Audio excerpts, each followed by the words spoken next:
دقاشتوايا كتدت يا مدينة دلي دقاشتوايا درنت نارم دابي شادي دقارتوايا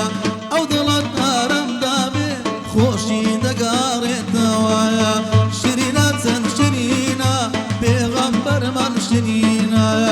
شرينا تنشرينا بيغمبر من شرينا برينم صارجنا به حتى نتما مدينة أو ظلم رمنا به حتى نتما مدينة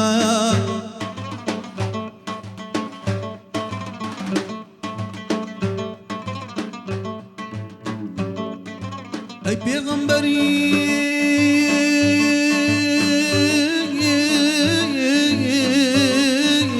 رهبر إسلام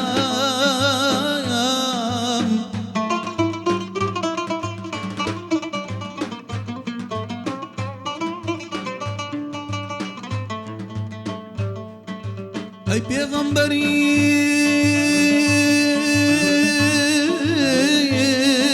رهبر إسلام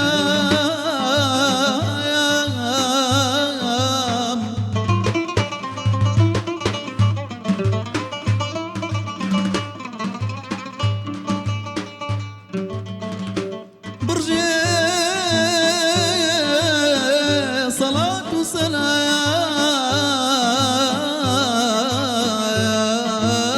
وسلام برجي صلاة وسلام قربان لسرد دارك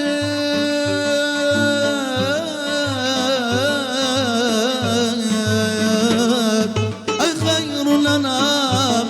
مدد يا كريم الله مدينة ومدينة شاركي بيغمبر معك مدينة ومدينة شاركي بيغمبر معك بتوى ودانا هتاكو آخر زمان بتوى ودانا هتاكو آخر زمان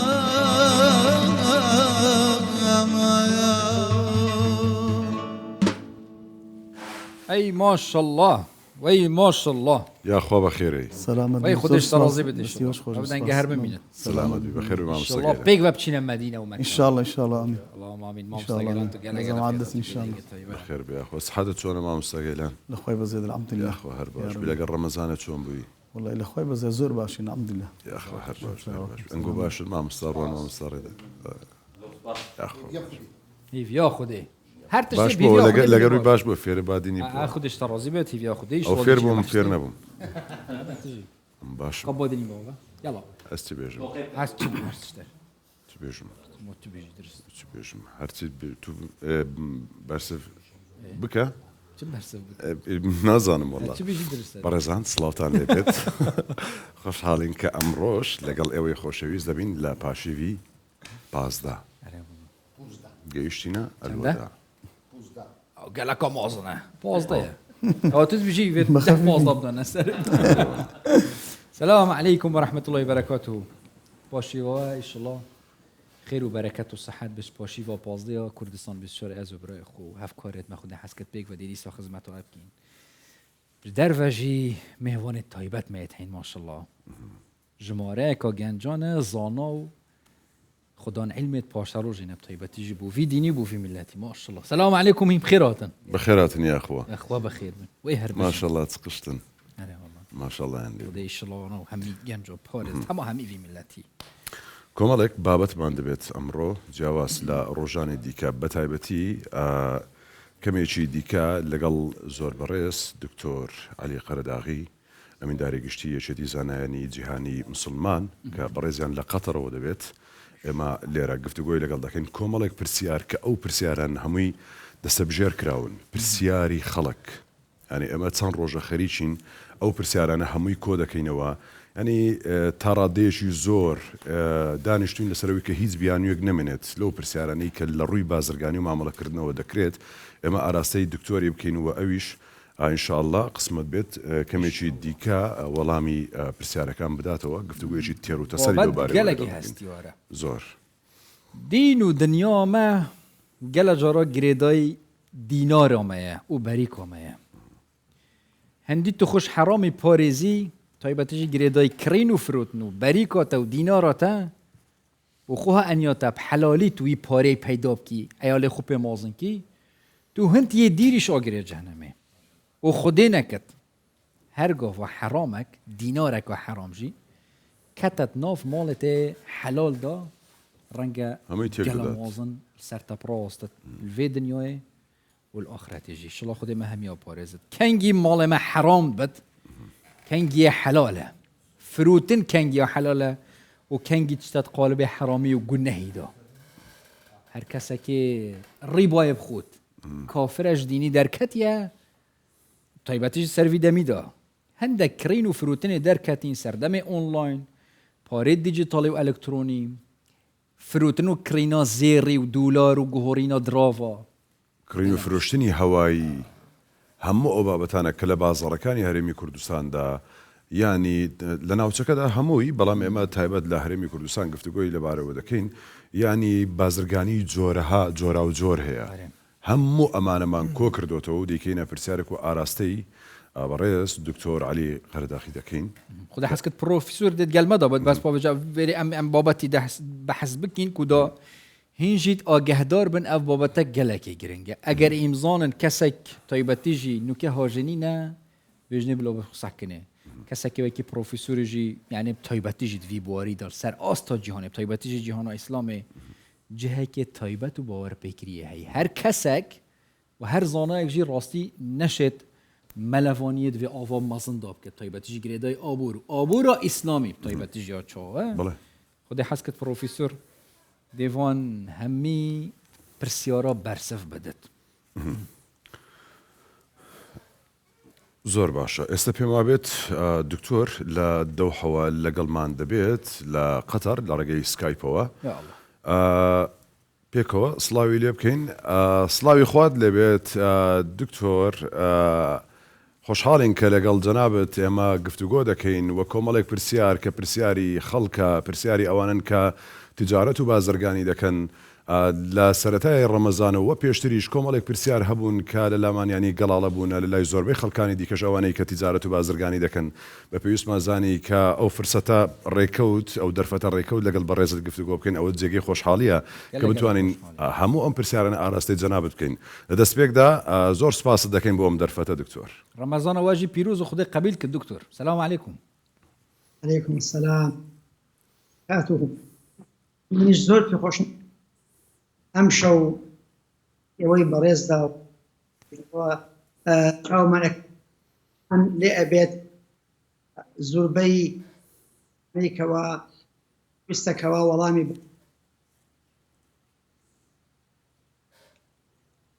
ئیشڵڵا هەندی دەم هەی و ئیشڵڵا پەیوەندی کرن تایبەتیژی هێلێن پەیوەندی ئیشڵڵا تەوەری کار بن ئەف شەوەدا ئەو بەرسوێت دکتۆر و پرۆفیسۆر دە سەروان پرسیارەت خەلکی تەمامی بگەن بێجا هەموو ئەم دەست پێ بکەین دەست پێ دەکەین دکتۆر ئەگەر دەنگی مە بگاتەتە بێژ هەموو ئەم ژێ پرسیارێ دەست پێ بکەین ئابوور و بازرگانی سەر ئاستاجیانێ گەلک جوور و ڕەنگێ توێت هەین تایبەتیژی سەروی دەمیدا و تایبەتیژی سەردەما ئەلکترۆنیاتەدا ئابوورا ئیسلامێ سەردەمێ پێغەمبەری سڵاو و سەر بن جارێ چ پێناسەیەک بۆ هاتیەکردن ئەم وێ بزانین ئابوورا ناوێ ئابوورا ئیسلامی هەیە بسم الله الرحمن الرحيم الحمد لله والصلاة على رسول الله وعلى وصحبه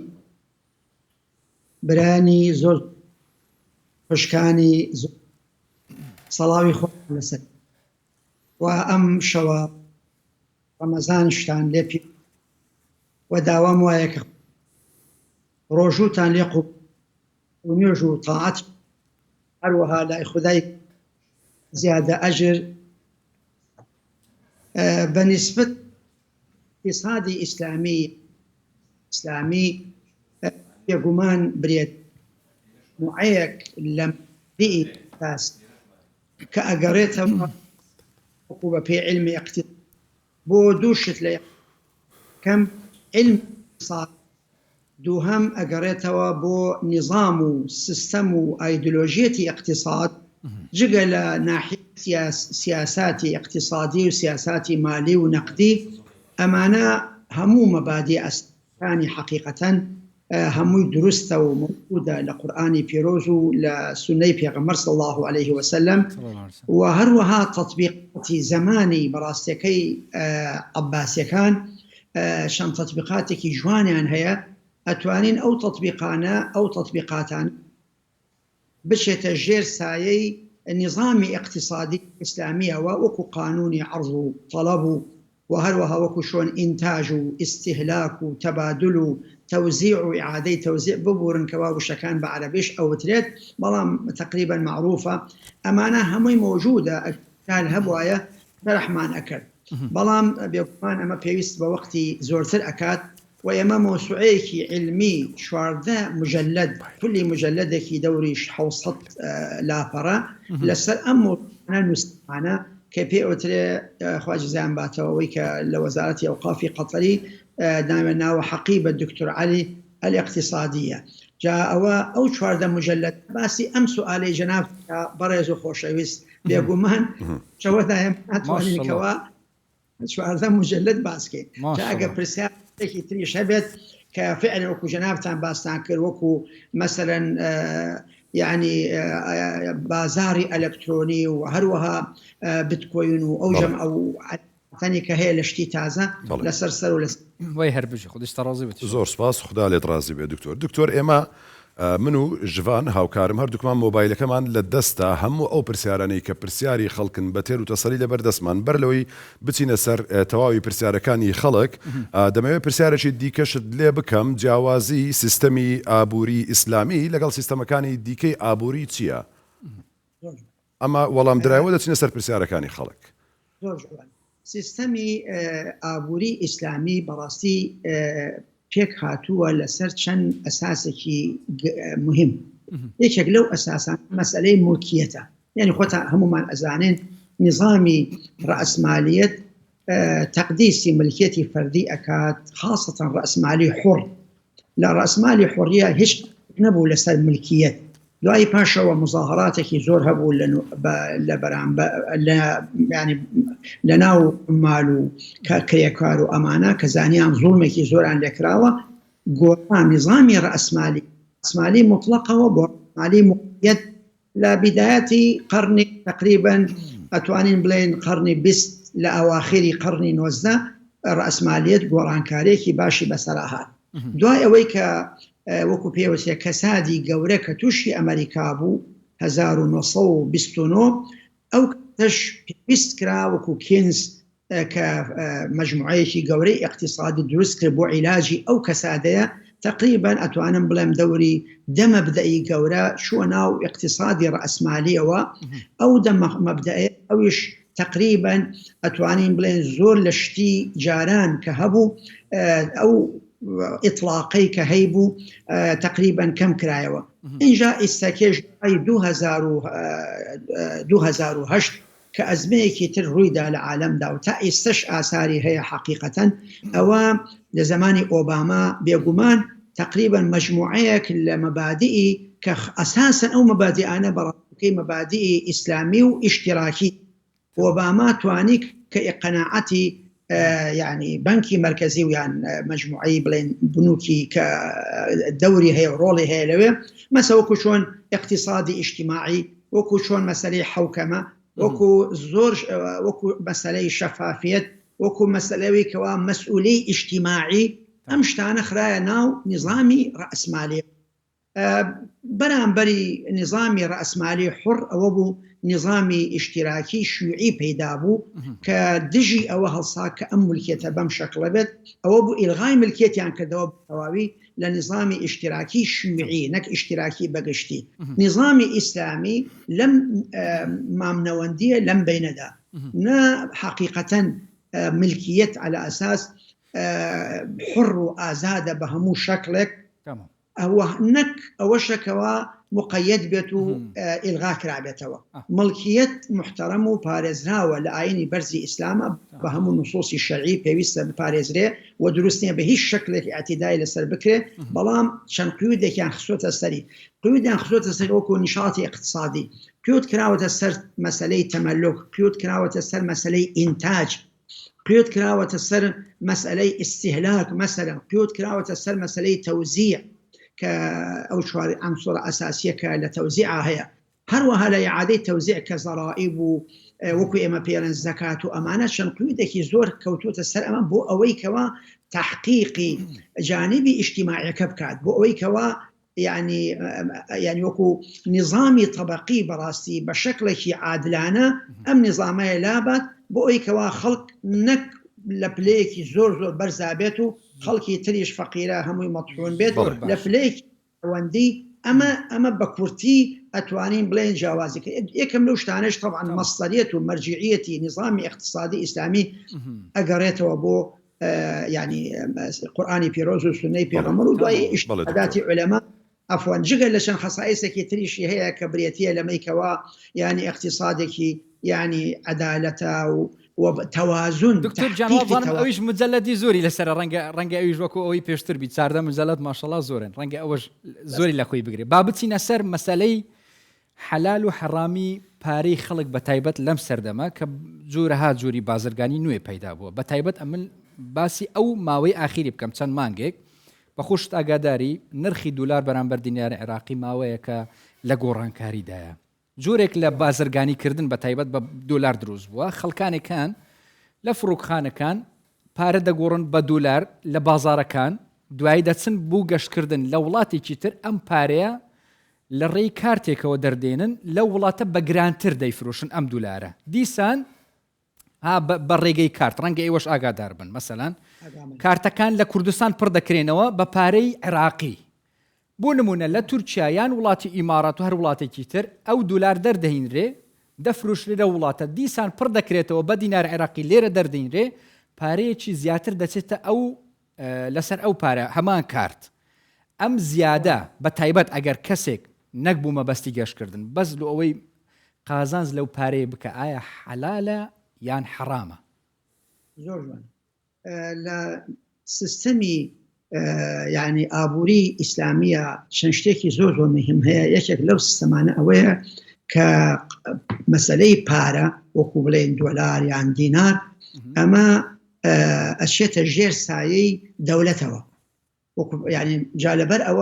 مصالح عامة أجر دولة داينا مثلا بوشتك شرعا درستنية إيما هركسك بيت كتجاوزي أو برجواندية بكات شونك إيما برجواندي علاقة وبيواندي هي بهمو قلي علاقة مثلا يعني بهمو قلي كردستان بنا لسر أما يكم دو هميش مسألة شروط وعقود يا أيها الذين آمنوا أوفوا بالعقود يعني مثلا كدولة قالت من أمباري أدم بشخصك فعلا بو أوي كوا سفر بك سفرك طبيعي أم شرطة شرعا مطلوبة يعني أوفوا بالعقود وأوفوا بالعهد إن العهد كان مسؤولا أم عقد مع عقد كتو جنابة أو مثلا كارتة بركدوا أبيت ملتزم ببو شروطانا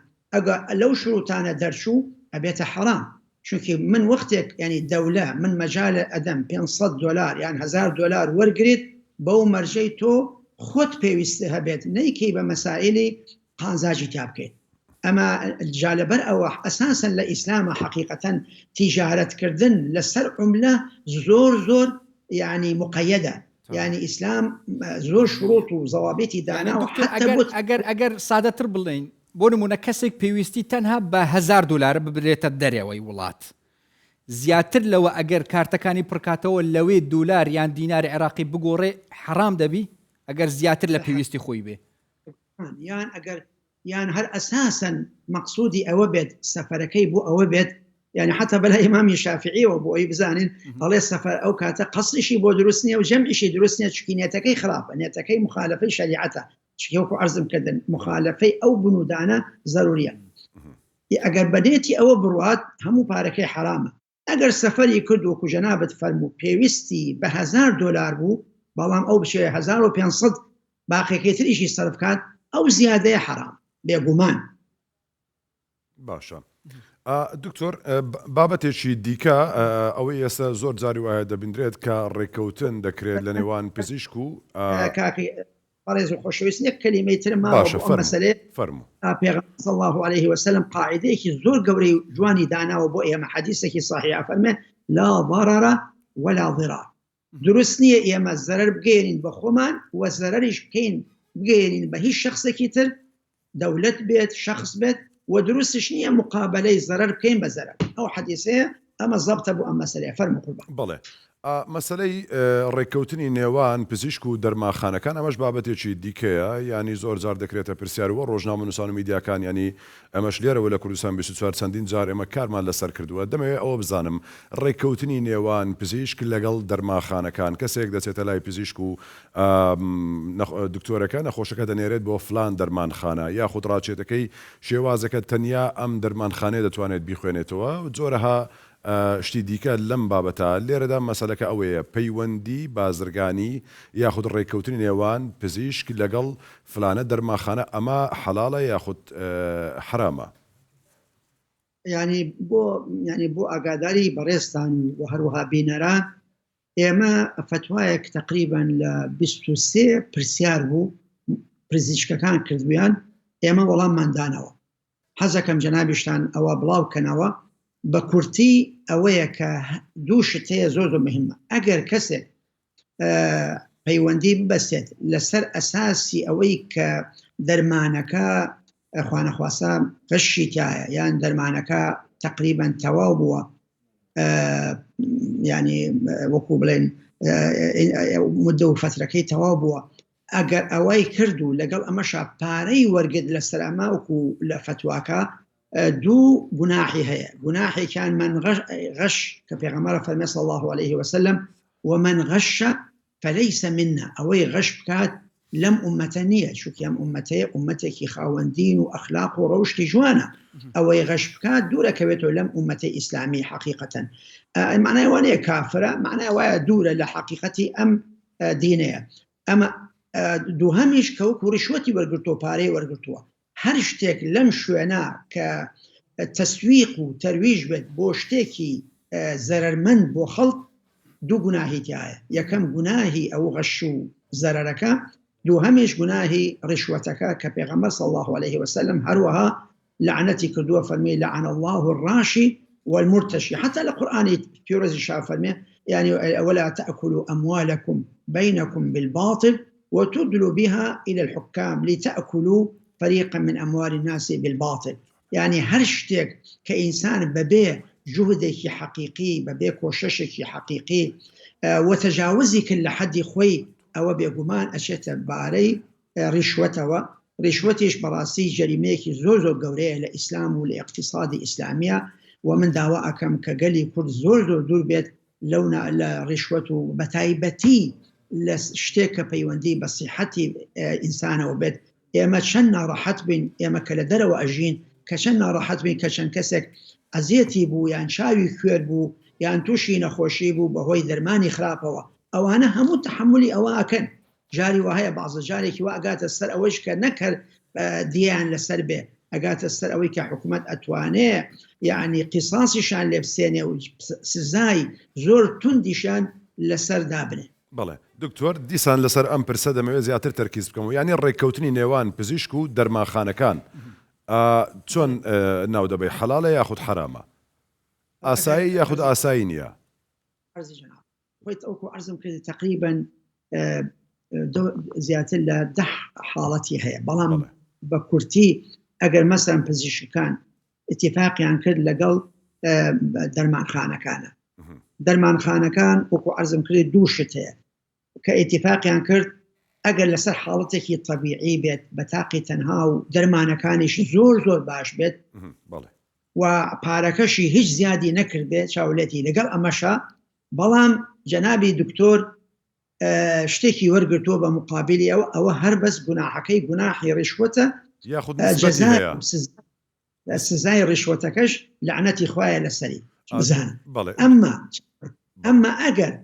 لەگەڵ ئەمەشە لەگەڵ ڕیشوەتەکەشە پارەی وەرگرت بوو دەرمانەکە خراپ بوو یان بۆی زیاد کات، یعنی اتفاق نەیە زۆر سەیدەلی پەیوەندی ئەکاڵێ من 20% زیاد دەکەم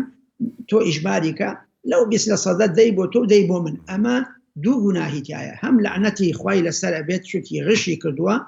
عەفوان ڕیشوەتی وەرگرتووە، هەم لعنەتی خوای لەسەرە بێ چونکی لەوە غشی کردووە و زەرەری داوە بە موسڵمانان و بە هەروەها بە بازاڕەکانی تر پێویستەکە دکتۆر لە زمانی ئفلاتونەوە لە زمانی ئەرسطۆ پێوتە یەمینی ئەرسطۆ خوێنی ئەرسطۆ کە ئەبێ خاوەنی ئەخلاق و جوان بێت لە زمانی ئیسلامە کە بەرنامەجێکی گەورەی بۆ داراوە کە واجبی پزیشک چۆنە کە ئەبێت وەکو باوک وابێت لە ڕەحمە ولا خۆشەویستی بۆ خەڵک. بەڵێ تەواو ڕوونە دکتۆر. دکتۆر گیان ماوەیەکە جوورە مامەڵێکی دیکە لە ناو کوردستان پەیدا بووە نەوعما پێدەگوترێ مامەڵەی هەوایی بە تایبەت لەسەر مەسالی زێر نەفتیان ئەو شتانی کە بۆ نمونە لە چ پێ دەڵێن بانقیان ئەوەی دیکە زیاتر مامەڵی لە بۆرسە زیاتر زێریان نەفت بۆ نمونە ئەمڕۆ زێر بە چەندە دەکرێت بەبێ ئەوەی پارەی بدا سبەی ئیتر چ زیادە چ کەمتر بەبێ ئەوەی دیسان پارەی بدا یان پارەی بدا یان نەدا جیاوازێکێکە ئیتر حکمی ئیسلام لەسەر ئەو مامەڵە هەواییە چوونە ئەو مامەڵە هەواییە بۆی کەوا بینەران زیاتر سوود وەرگرن من ئیزافەی دووشتی تریش ئەەکەم بۆ سەر یەکەم زێر دووهەم زیو سێهەم پارە و عملات و ئەمانە ئەم سێشتەیە تقریبا حکمیان لە ئیسلامە وەکو یەک وایە پێویستەکە ئەگەر ئینسان زێڕی کڕی یان زیوی کڕی یان پارەی کڕی ئەبێت مقابلەکەی پارەکەی هەبێت بەڵام ئێمە وەکو ئیجتیهادێکی تازە ئەگەر تۆ پارەی خۆت هەبێت پێویست ناکە تۆ دەست بە دەست وەریگریت قەیدی مەصرفی پێوتێنی لە شوێنەکە لە بۆرسا کە تەسجیل ئەکرێت یان لە بەنکەکە کە تەسجیل ئەکرێت بۆ جەنابەت مەسەرەن تۆ 1000 مسقال یان مەسەرەن عەفوەن بڵێن 1000 گرام عەفوەن شکیسە مسقال نەماوە 1000 گرام جەنابەت کڕیوتە مواصفاتەکانی 1 2 3 4 و حتا شوێن و ڕقم و هەموو شتێکی کە ئەمە تەجیل کرا بە ناوی جەنابتەوە ئەمە شەرعەن بوو بە مڵکی تۆ بە شەرتێک تۆ پارەکەت تەسلیم کرد بێت پارەکەت لە حیسابە بێت یەکسەر مباشەرەتەن هەر مجرد تعاقدەکە کرا تۆ ئەمرت دانا بێت وەکو شۆن بە بتاقەی دیبیت کارت یان کریدت کارت و تەمان ئەگەر حسابی تیا هەبێت یان تۆ لە بەنکەکە حسابت هەبێت کە تەحویلی پارەکەت کرد مباشر ئەمە دروستە بۆ هەرسێکیان من مجردی وەکو پێوتێنی مەصرفی کە تەجیل کراوی و بە ناوی جەنابتەوە و هەروەها مباشرەتەن تەحویلەکە ئەچێت پارەکەەوە ئێمە ئیجتیهادێکی زۆرمان کرد تا گەیشتینە ئەم پلەیە کە دەست بە دەست پێویست ناکات بەڵکو ئەمە وەکو دەست بە دەست وایە بەحسێکی زۆر و شکرا تقریبا دەوری ساڵە 2 ساڵ پێش 30 ساڵ پێش ئێستاکێ ئەمە باس کراوە گەیشتونێتە ئەو نەتیجەیەک الحەمدولله ئەمما ئەگەر ئینسان پارەی نەبێت دوو حاڵەتی هەیە لەیرا ئێستا لە عالەمی بۆرساتە شتێکی پێوتێ مارجن وەکو معلومی جەنابتانە یعنی زیادە یعنی مەسەڵەن من $1000 ئەخەمە ناو بۆرساوە بۆرسا یان بەنکێک ئەوەی کە وەکیلە بڕۆکەر ئەچێت دقات ئیخاتە سەر پارەکەی من یان صدقات یعنی هەزارەکەی من ئەیکاتە 100,000 بەڵام مەرجی هەیە مەرجەکەی وەیە کە ئەگەر خەسارەکە گەیشتە 75 لە پارەکەی من نیدای ئۆلیغاسی پێوتێ ینی بانگە وازەیەک بانگت کاڵێ فریام بکەوە ئەگەر فریان نەکەوتی لە وەختی خۆیان هەمووی تەصفیح حساباتەکانە کات بۆ ئەوەی بە زەرر بێت لەسەر جەنابەت یان لەسەر من یان لە شخصێکی تر ئەم مارجنەیە لەسەر ئاڵتون بێت یان لەسەر زیو بێت یان لەسەر پارە بێت گومانی تیانێکەوە دروست نییە لەبەر چەند هۆیەک یەکەم حقیقەتەن من تحقیقی ئەوەمان کرد لە ئەسڵی بنووکەکانە بنکەکان ئەو پارەیە نادەن مجرد زەمانە کریدت وەکو ئەڵێوترێ مجردی زەمانت ئەداتێەوە نەوەی پارەکە بخاتە حسابەکەی جەنابتەوە یان قەرز باتێ دووهەمیش طبعاً چەند شتێکی تریشی تایە سێ بەڵگەی تایە عموماً بەگشتی بۆی نەچی ناو ئەدیلە و شتی زۆرەوە ئەو شەکلەیە کە پارەی خۆت نەبێ بە قەدەری پارەی خۆت نەیکڕی ئەوە حەرامە ئەمە حیمایەتێکی حقیقەتەن بۆ ئینسان بەس لێرە بۆ ئەوەی سادەتری کەینەوە بۆ نمونە کابراەک بە تەلەفۆن یعنی سیقە لە بینی هەم بۆرسەکە هەم کەسەکە دروست بووە دەمێکە بەڵام لەو کاتە پارەی نییە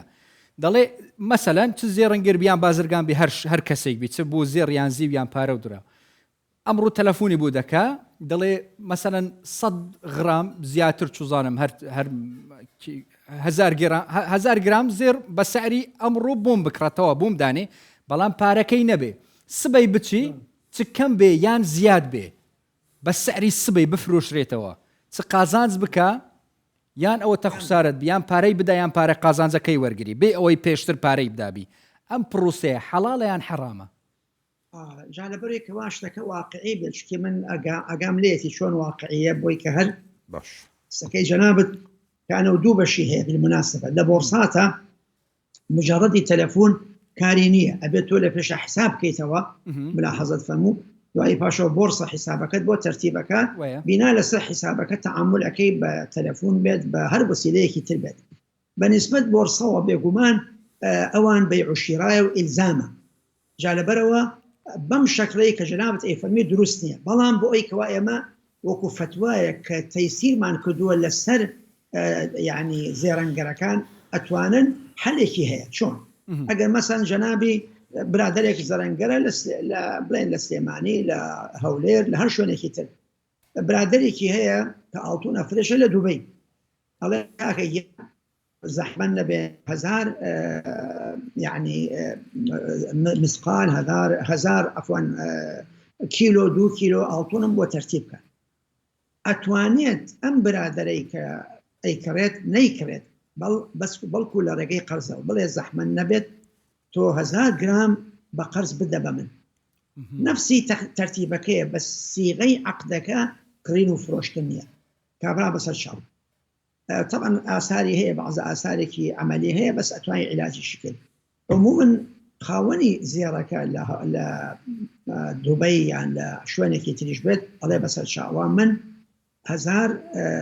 گرام لە ئاڵتون عیار 24 22 21 14 18 10 ئەمە معیارەکانە من بۆم داناوی بەسەر چاو یان زێڕی خاڵص کە پێ ئەوترێ سبیشە بە عەرەبی بە هێنی خۆشمان وەکو پیور یعنی طبیعی إلى آخری ئەگەر ئەمە بە قەرز ئاینا بۆی دوایی پاشەوە کابرا کە هات پارەکەی بۆ حساب کرد لەسەر هەر شەڵکرێک حسابی کە مادەم دوایی کە ئیتیفاقیان کرد بەیعەکە و عەقدەکە لەو کاتە ئەمە مەجالێکە بۆ ئەو برا خۆشەویست و برا بەڕێزانە توانن ملیتاب بکەن باشە دکتۆر باسی بابەتێکی دیکە دەکەین ئەویش مەسەلەی ڕیبا یاخود سو ڕیبا و سو چۆن لە ئیسلامدا باسی لێوە دەکرێت و حکمی ئەو کەسەی کە سو یاخود ڕیبا دەخوات یاخود بازرگانی پێوە دەکات چییە؟ بەڵێ بێگومان سوود لە ئیسلامە و حتا لە هەموو دیانەتەکانی تریشە لە حقیقەتە سوود نییە وەلو ئێستا پێوترێ فائیدە پێوترێ ڕیبا یعنی لە واقعش حتا لە مصطلحی ئینگلیزیشە فەرقەیە لە بینی ئەنترست و لە بینی کەوەی تعبیر باتەوە لە ڕیبا جا لەبەرەوە یعنی ئەمە ناوێ ئەوکو بۆ تەجمیل و جوانکردنی ئەم شتە حرامە یەکو شۆن دۆڵەڕووی جەناب و هەموو لایەک کە بە جەنابتان و هەموو لایەک مەسەرەن بە عارەق ئەڵێن مەشروباتی ڕوحی وەڵام مەشروباتێکە تەدمیری ڕوح ئەکات بەداخەوە ئەمەش وایە بۆ علمی جەنابەت سوود برێتێ لە زیادەیە کە تۆ وەریەکەی مقابلی قەرز بێگومان هەر زیادەیەکە بێ لەسەر پارە یان لەسەر ئاڵتون یان لەسەر زیو ئەم زیادەیە حرامە وەکو ئەرسطو ئەڵێ حتا لە زمانی ئەرسطو ئەڵێ النەقد لا يلد نەقدا تۆ چۆن زیادی وەرەگریت یعنی نەقد نابێتە ئەبێ تەحملی تیا بکەیت ئەگەر تۆ ئەتەوێت زیاد کا پارەکەت ئەبێ تیجارەت بکەیت ئەبێ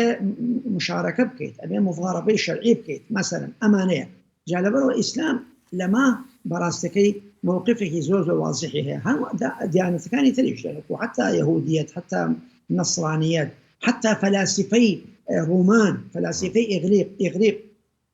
هەمویان تۆماس ئەکیۆنی کە ئاخر کەس بوو زۆر زۆر هجوومێکی زۆر زۆر گەورە ئەکات کاڵێمە ئیستیغلالە و خوێنمژیە لە تەرەفی دەوڵەمەنەکانەوە بۆ فەقیرەکان بەڵێ باشە هەر بۆ تەواوکەری ئەو پرسیارە حکومەکەی لە ئیسلامدا چییە یعنی زۆر کەسێک هەیە بۆی زیاتر ئەمە مەبەستم بینەرانە کە ئەوانەی کە با بڵێن مامەڵە بە سوود دەکەن بۆی ئاگایان زیاتر لەوە هەبێت دەمەوێت ئەمە ڕوو بکەمەوە ینی زۆر جاری وایە کەسانێک ئەگەر بزان حەزمی گوناحەکە چەندە ڕەنگە لێی دوور بکەونەوە کۆمەڵە گوناحی دیکە هەیە دوور لە ڕووی جەنابتان و بینەران و ئەم مەجلیسە ینی زیناکردنە یاخود دزیکردنە یاخود مەی خواردنەوەیە هەر شتێکی دیکە ئایا بەڵێت ئەگەر نەبێت تۆزێک دەنگەکە ئەگەر پرسیارەکە باشە جارێکی دیکە هەوڵ دەدەم خێراتر پرسیارەکە بکەم بەڵکو بە هاوکارانیشم باشە زكيته ولا دمته عفوا باشترى من تماشاكم كروأكيت ميكروفون كذا كذا باشترى باشە بەسەر چاوجارێکی دیکە پرسیارەکەم بە خێرایی دووبارە دەکەم و هیوادارم ئەم جار بە باشی بگا بەگوێ بەڕێستان. حەجمی گوناحی سوو لە ئیسلامدا چەندە؟ ڕەنگە کەسانێک ئێستا بزان حەجمی گوناحەکە چەندە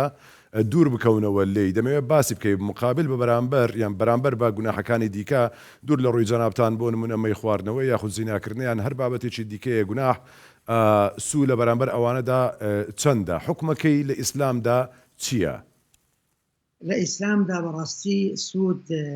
گوناحەکەی زۆر گەورەیە بەجددی ئەگەر قورئان بخوێنینەوە خاصەتەن سوورەی بەقەرە هەر زۆر یعنی بە قورسی باسی ئەکات ئەفەرمێ لە ئاخر شتات یعنی ئینسان مخەیر ئەکا ئەڵێ ئەگەر ئێوە ئیمانەکەتان ڕاست بێت ئەبێت ئەم سوودەیە لابرن ئەم ڕیبایە لابرن دائیمان بۆ علمی جەنابتان ئەوە قاعدەیەکی ئەساسیە لە ئیسلامە هەر شتێک گوناهەکەی پەیوەندی هەبێ بە مجتەمەعەوە بەگەلەوە سبحان الله لای خوای گەورە زۆرترە لە شتێکەوە کە پەیوەندی هەبێ بە فەردێکەوە یان پێوتێ مافێکی خوایی. سوود لە واقعە تأثیری زۆر زۆرە لەسەر اقتصاد و لەسەر ئابووری. مەسەڵەن وەکو هەمومان ئەزانین کەسادی گەورە دروست بوو ساڵی 1929 مستر کینز کە گەورەترین فەیلسوفی اقتصادی بوو لەو کاتە وای دانا کە ئەبێت ئەگەر ئەتانەوێ ئەمریکا خۆتان چاپکەن ئەبێت سوود نەمێنێت زیرۆ ئەنترست زیرۆ. طبعا چەند نۆ مەبدەئی تریشی دانا ناتوانین باسیکەین ئەمان 2008 کە ئەو مشکلەی اقتصادی ڕوویدا ئەمریکا و ئەوروپا خاصەتەن ئەمریکا لە 3.4 کە نسبەتی ئەنترست بوو ئەفەن فائیدە بوو خاوردێ سەر پوینت 25 لە یەک لە سەد چاوەڕێژ هەر کەمتر تقریبا وەکو يعني كمتر حتى لمصروفات. أما قاعدة أساسية دائما انترست يعني فائدة لدجي مجتمع بوشي شوكي دوري اقتصادي وعلمي جنابتان وقتك دوري تكامل أكاد كمال آوتون وشت ربكاته سر قضايا وكو بيلا قيمة المضافة وكو لاقتصادها قيمة مضافة للشيعة لأصولها ما يرتو جنابة خانوه بكري أرز بكري مثلا حتى أسهم بكري اشتوا بكري أما تو قرض أديت وفائدة لسر أكيد كابلا زرر أكاد جاري واحد زرر أكاد اختلال ميزاني مجتمع بيت يعني مثلا كرتو كرمانجي وكي باديني بجن خزماتيات قال بادينياجي هاي وهاو مالي يعني ده مبهي قلناها سوء يا يعني وين ماستر يونجي يا زينة ديرش مجلس يونجي يا عرق وخورني كيشك ماستره بقمان هرب كان حرام من بقمان بلام اگر بيت الواقع السودك حرام ترى العرق واضح بجا بادم از بیم سر بابت اکیدی بتایبتش سر ویده میدم مثلا کرینو فروتنا خوش بید دکتر کرینو فروتنا بقصد نکات بازاری دا گلک آزیده همه از بسیطرین تشبینه موبایلک البازاری $1000 بس اگر از قصد بکرم هر هیف بونمونا $100 یا $200 بوده میده بیشتر من از $1400 دمته کرینو فروتنا بقصد کنگ یا حلاله و کنگ یا حرامه يكم وقت حلالة بمرجانه يكم أم اشتيك هتا فعلا ملكي خوت بيت نك ملكي اشتيك كسي كتب ولا بوت أكرم مثلا أبيت لا تبيع ما ليس عندك أبيت اشتكى بضاعك يعني تلفونك يعني أوتومبيلك ملكي جنابت بيه وكريب يتقول للزمتي خوت عبد أما يكم دو همش استغلالي تعنبت إسلام بهيش شكل بهيش مرجع بدرس بمجال نادر كإنسان استغلالي احتياجي خلقات يعني من محتاج بقوته استغلالي كيد أمان سيهم أو قانزاجي كجنابة ولي أقريد يعني وكوبيوتري متداول به يعني وكوبيوتري ربح المثل يعني لا اقتصادي خماني بقدري أو بزياد نبي لحد يخوي يعني سكي مثلا عادة ربحي عادي لدوري شش لصدايا حول للصدايا بالكثير وكو عفوا بزيادة أقل شيء تصل ده من موبايلك لجناب ذكرم هو بيما فروشي بوصالك ببيس لصدا بيقومان أما أم بيعية ظاهرا صحيحة بلام أخلاقيا يما أخلاقي يعني إسلام مهمة كوتا أخلاقيا أم بيعية صحيح نية بوشي تشكي من استغلال احتياجي جنابك كدوة عادة قانزاجي خلق بينج للصدايا شش للصدايا حول الصدايا دكتور احتياج نبت مثلا موبايل بونو من أنا محتاج يا خمي خلكية يكب كيف أخوات بجنديانتو بكرة يونجي نكرة ويقافكي يعني أنا مثلا وقت تشتخوار نكبت يونجي شقك خونيك هەر بۆ خۆشی خۆی مۆبایلەکەی مۆدلی مۆبایلەکەی دەوێ بگۆڕێتەوە بە ڕەزامەندی خۆشی دەچێت لای ئەو کەسە مۆبایل بە قست دەکڕێت ئەو کاتەش هەر وای لێ دێتەوە زۆر جوانە دەستان خۆش بە سپاسانەکەم ئەگەر شتەکە لە ئیحلەوانە نەبێت کە ئینسان پێویستی پێوتی بەڵکو شتێکی کەمالیات بێت ئەبێتە سەر اتفاق إنما البيع عن تراض يعني بيع والشراء ما دام رضامندی هەردوو تیابێت ما دام شتەکە بێزاعی خۆیەتی إن شاء الله إشكاليتي تیانێ لەو شتە باشە دکتۆر بابەتێکی دیکە ژمارەیەکی زۆر لە هاوڵاتیان ئێستا مامەڵە بە دراوی دیجیتاڵی دەکەن ئەمە بۆ تا شتێکی نوێ و جۆرێکە لە زۆربەی جیهاندا ئەنی کار لەسەر ئەمە دەکەن بەم جۆرە بازرگانی دەکەن ئەمە لە ئیسلامدا ڕێگەی پێدراوە عینی بەرزی ئیسلام حقیقەتەن ڕێگەی دا و بە هەموو شتێکی باش و منعی هەموو شتێکی خراپی کرد ئێمە پێش تقریبا 2016 ئەوە 4 ساڵ پێش ئێستاکێ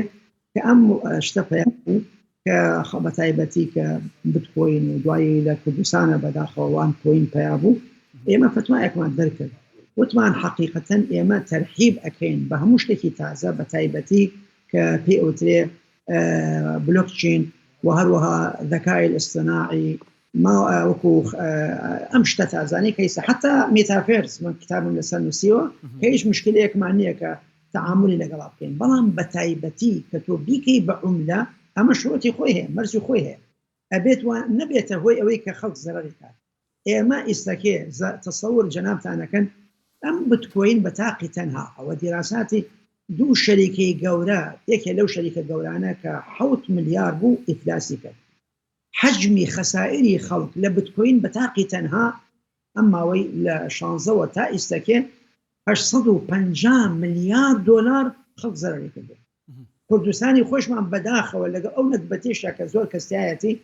أوانش بداخة وبشدار بون لا مشكلة وخاصة وان كوين كهيش أصلي نبو إيش تاهيش نبو رصيك ونهيشتك أو كردي خمانا شون إخوان توشك جالة بل مسائل عملات پێویستەکات ئێمە تەعکودی تا بکەین من لە وەختی خۆیان 1916 6 بەدیلم بۆ دانا طبعا ئێستا مەجانیە کە باسیکەین لە فتاوەکانە ئاشکرایەکە بەدائیلەکان چۆنەوە زۆر دەوڵەتیش استفادەی کرد لەو بەدائیلانە یەکیان مالیزیا یەکیان حتا بەرازیل دکتۆر هەر سەر مەسەلە هەوڵاتیە بینکەم بەحسی قستەکرا زۆرە بەحسا قەرزا بکەم کەنگی موسڵمانی بووی هەیە قرزيش بنقي وربقرت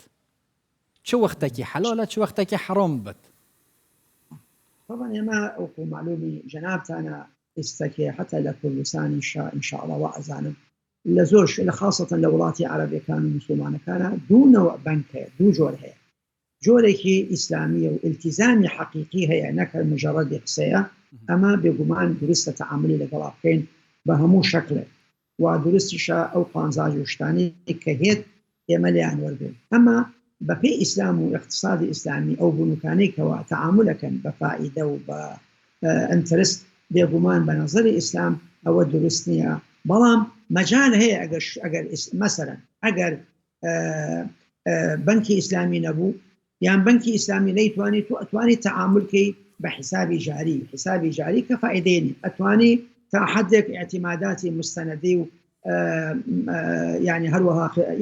LG عفوا اعتماداتي مستندي وخطابات الضمان بو تاجر كان بچن مرجع اتواني تعاملي لقلابك يعني درجة تعامل كذن لقل بنوكي ربوية دانا خراوة بقشتي بلكو اويك داخراوة بيواندي بويك انسان تعاملك بفائدة وبسود وبانترست باشە دکتۆر بابەتێکی دیکە دێتە پێش هەر سەبارەت بە قەرز وەرگرتن و ئەم بابەتانە کەسێک بۆ پرۆسەی هاوسەرگیری یاخود دروستکردنی خانوبەرە کە ئەم شتانە دوو زەروریەتی حیاتە قەرز لە حکوومەت لە بانکەکانی حکوومەت بێگومان وەردەگرێت پاشانیش زیادەیەک دەکەوێتە سەری ئەم کەسە دەتوانێت ئەمە بکات ڕێگە پێدراوە چەند جۆرێکی هەیە خاصة بەنسبەت حکوومەتی عێراق جۆرێکی هەیە بۆ کڕینی خانوو کە بەنکی مرکزی تقریبا دەوری مەبلەغێکی مناسب ئەدا بە هەر مواطنێک بژی لە عفوا لە عێراقا تقریبا 5% وەرەگرێ بۆ 20 ساڵ 5%کەیەکی بۆ بەنکی مرکزیە بۆ 20 ساڵ محسام کردو ئەچێتە تقریبا 0.0.23 يعني تقريبا أشياء كم تر ل 10,000 أما بنك تريش كدفع كاد مع دام تاريخ حكومتها شواري اللي ورا جريد بوما وي بالصال حتى أويش كما لما إما بلا منوايا أما درسته بوشي شكي باركا خيني بنك كنية كإيدا باركا باريخ حكومتها ليرا فعلا بنكك وكيل أتوانت قانزاج خوي ورقيت مقابل مصروفات إداري مقابل موظفة كاني أما بالنسبة أو حالة كاني تريش وكو جنابة فرمو أم مؤذانم أم بوشوني زور مهمة كما مصابرة إذا كاني كردستان انتباه بكن بوي أقل حكومة باري زواجي دا لوزارة مالية وباركة هاي ملاحظة فرمو يان لبنكي مركزية وهاي وحكومة باري ورنقد مثلا يعني شتكي زوز وبسيطي رمزي وكبيك الصدب بالصال مثلا أما بنك كي كباركة أداته